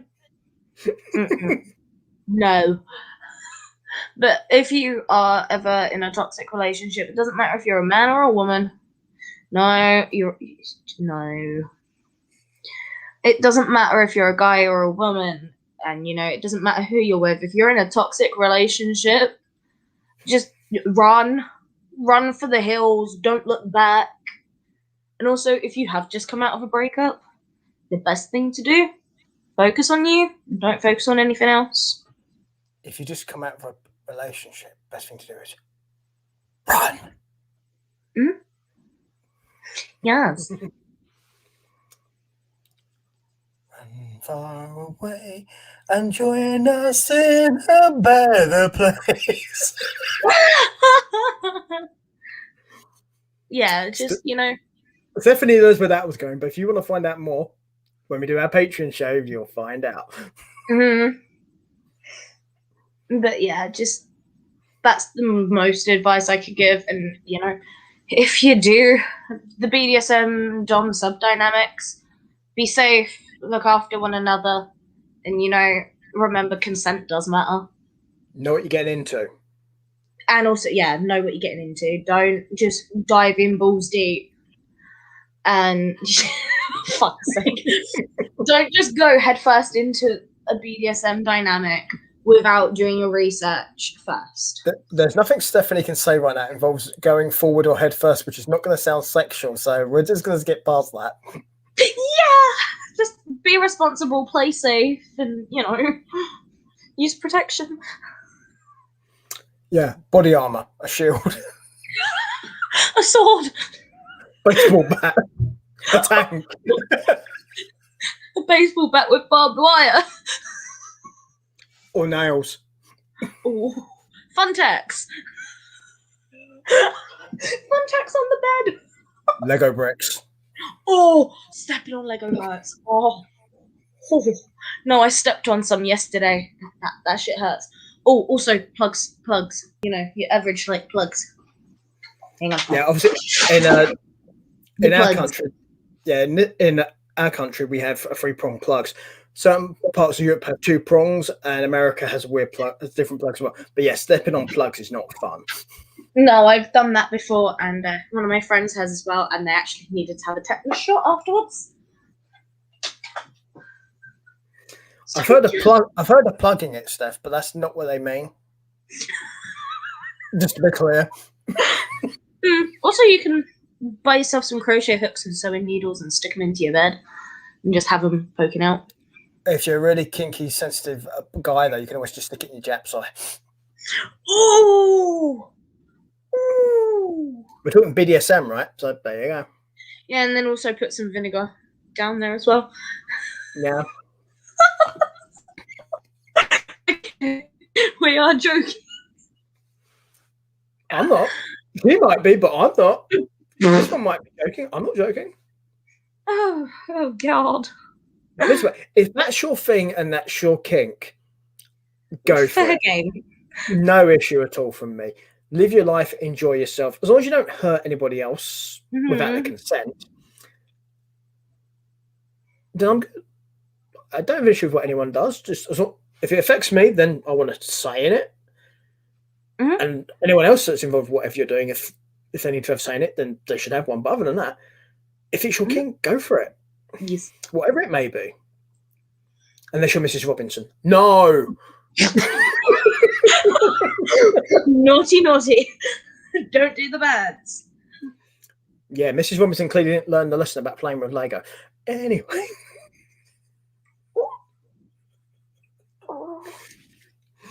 I think with that, ultimately, I think, like predicted, Steph prefers the books to the films because that's just Steph. Yes. So, obviously, we were talking earlier about which ones you prefer. Do you have a preference of what you prefer for the films and the books? Do you have a different choice with that? So for 50 Shades of Grey, I prefer the book. Darker, the book. Freed, I'm neutral territory for both, but if I had to pick one, I would pick the book because I'm a bookworm. Okay, but the last one is more even than the other two. It's a lot more even, yeah, and I think that's purely based on they finally got something right. They actually got more details in the last one than what they did with the other two, which is normally the case, which pisses me the fuck off. Yeah, you can go back to our last episode when we talk about Harry Potter in that regard. So it's a similar story. But yeah, so that's cool. So with that, I think we are pretty much done for 50 Shades of Grey. I mean, we might end up doing a special Patreon show for this and call it the Broken Film Show 50 Shades Darker. I mean, can do. Or the Grey Tales, or what, which in your case would be kind of appropriate. Using my last name. It's not my fault it happens to be the same one as his. But anyway. Erg. With that, people, we do appreciate you watching. So with that, also, our Patreons. So come check us out on this stuff here. This is how you get all these fun little bonus shows we've been mentioning as well. There's a bunch of rewards and stuff, shout outs, merch on certain levels, certain benefits and perks to be on other ones as well. And Twitter, Instagram, right, and we'll give you Stephanie's Instagram, hairdresser extraordinaire and makeup artist. Cool.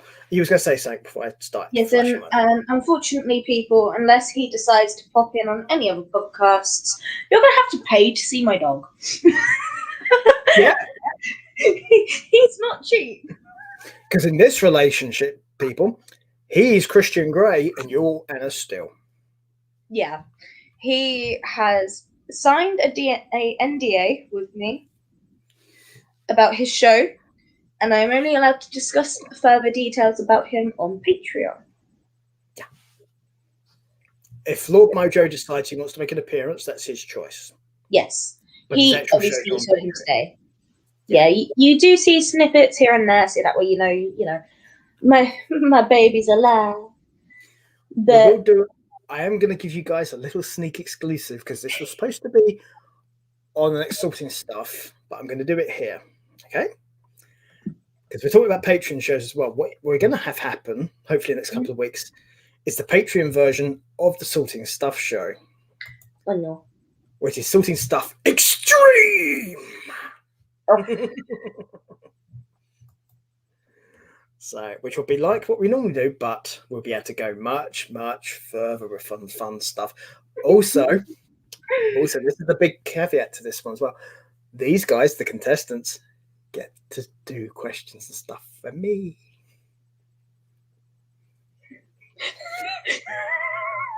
I've just thought of one. Oh god. So there you go. So that's another reason. That's a reason to check out that show. For those of you who think I get to pick on the contestants, it's not fair. Well, this is their chance to have their revenge, essentially. Yes. And there is a small snippet of that kind of stuff on not last week because we didn't do one this week, but the last sorting stuff episode, you will see me doing that to Peter because it was just us two for a while. So Yeah. So it's part of the reason it helped me come up with this. It was something I had in mind for a while when I thought this might help with some of these guys. So I think sometimes it's a bit unfair for it to be only be me, but because there's going to be more stuff to be announced on Sorting Stuff show on Wednesday, I figured it'd be nice to have a Patreon show as well for these guys, so then they can be a bit more free. yes. Instead of darker, they'll be free. Yes. Some of us bite our tongue quite a lot. Yes, I do. And so does Steph. But anyway, Yes. with that, people, thank you very much for joining us for our 50 Shades of Grey review, discussion, and chat.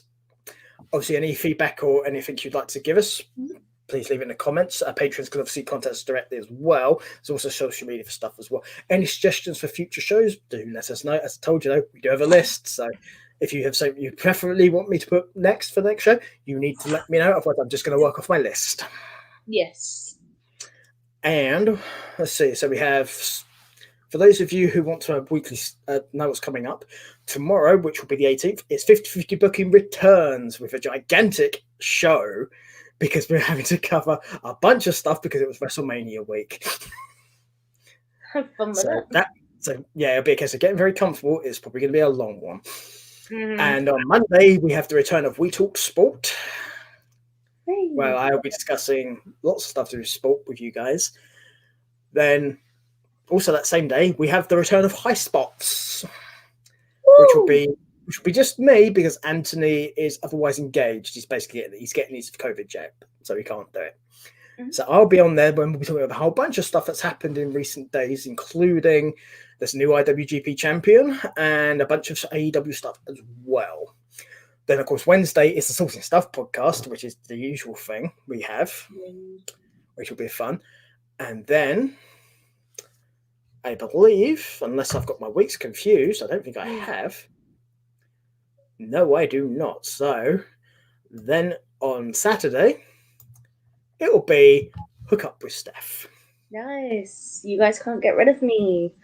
Yeah, I'm kind of hitting a creative block at the moment. So, yeah, I don't know what I'm going to be doing with you guys on Saturday. Bring coffee, wear pajamas, chill out, get comfy. Well, it's a whole week today, Steph, so I think you've got a few days to work out something if you want. True. Or I'll just go on, I'll just wing it like I normally do.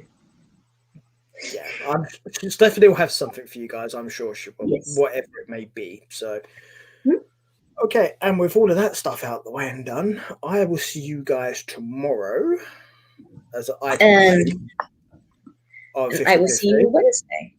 Stephanie will see you on Wednesday because that's Stephanie's next scheduled appearance, which is the Sorting Stuff podcast, where there's going to be a few changes there as well and some stuff announced. So, And with that, people, I will let you all go about your lives and hopefully enjoy your bondage. Play responsibly. Play responsibly. And once you finish with your toys, make sure to tack them away afterwards, okay? Don't leave them out for other kids to play with. Yep, and make sure they're clean. Yeah, make sure you wipe them clean afterwards, yeah? Bye, guys.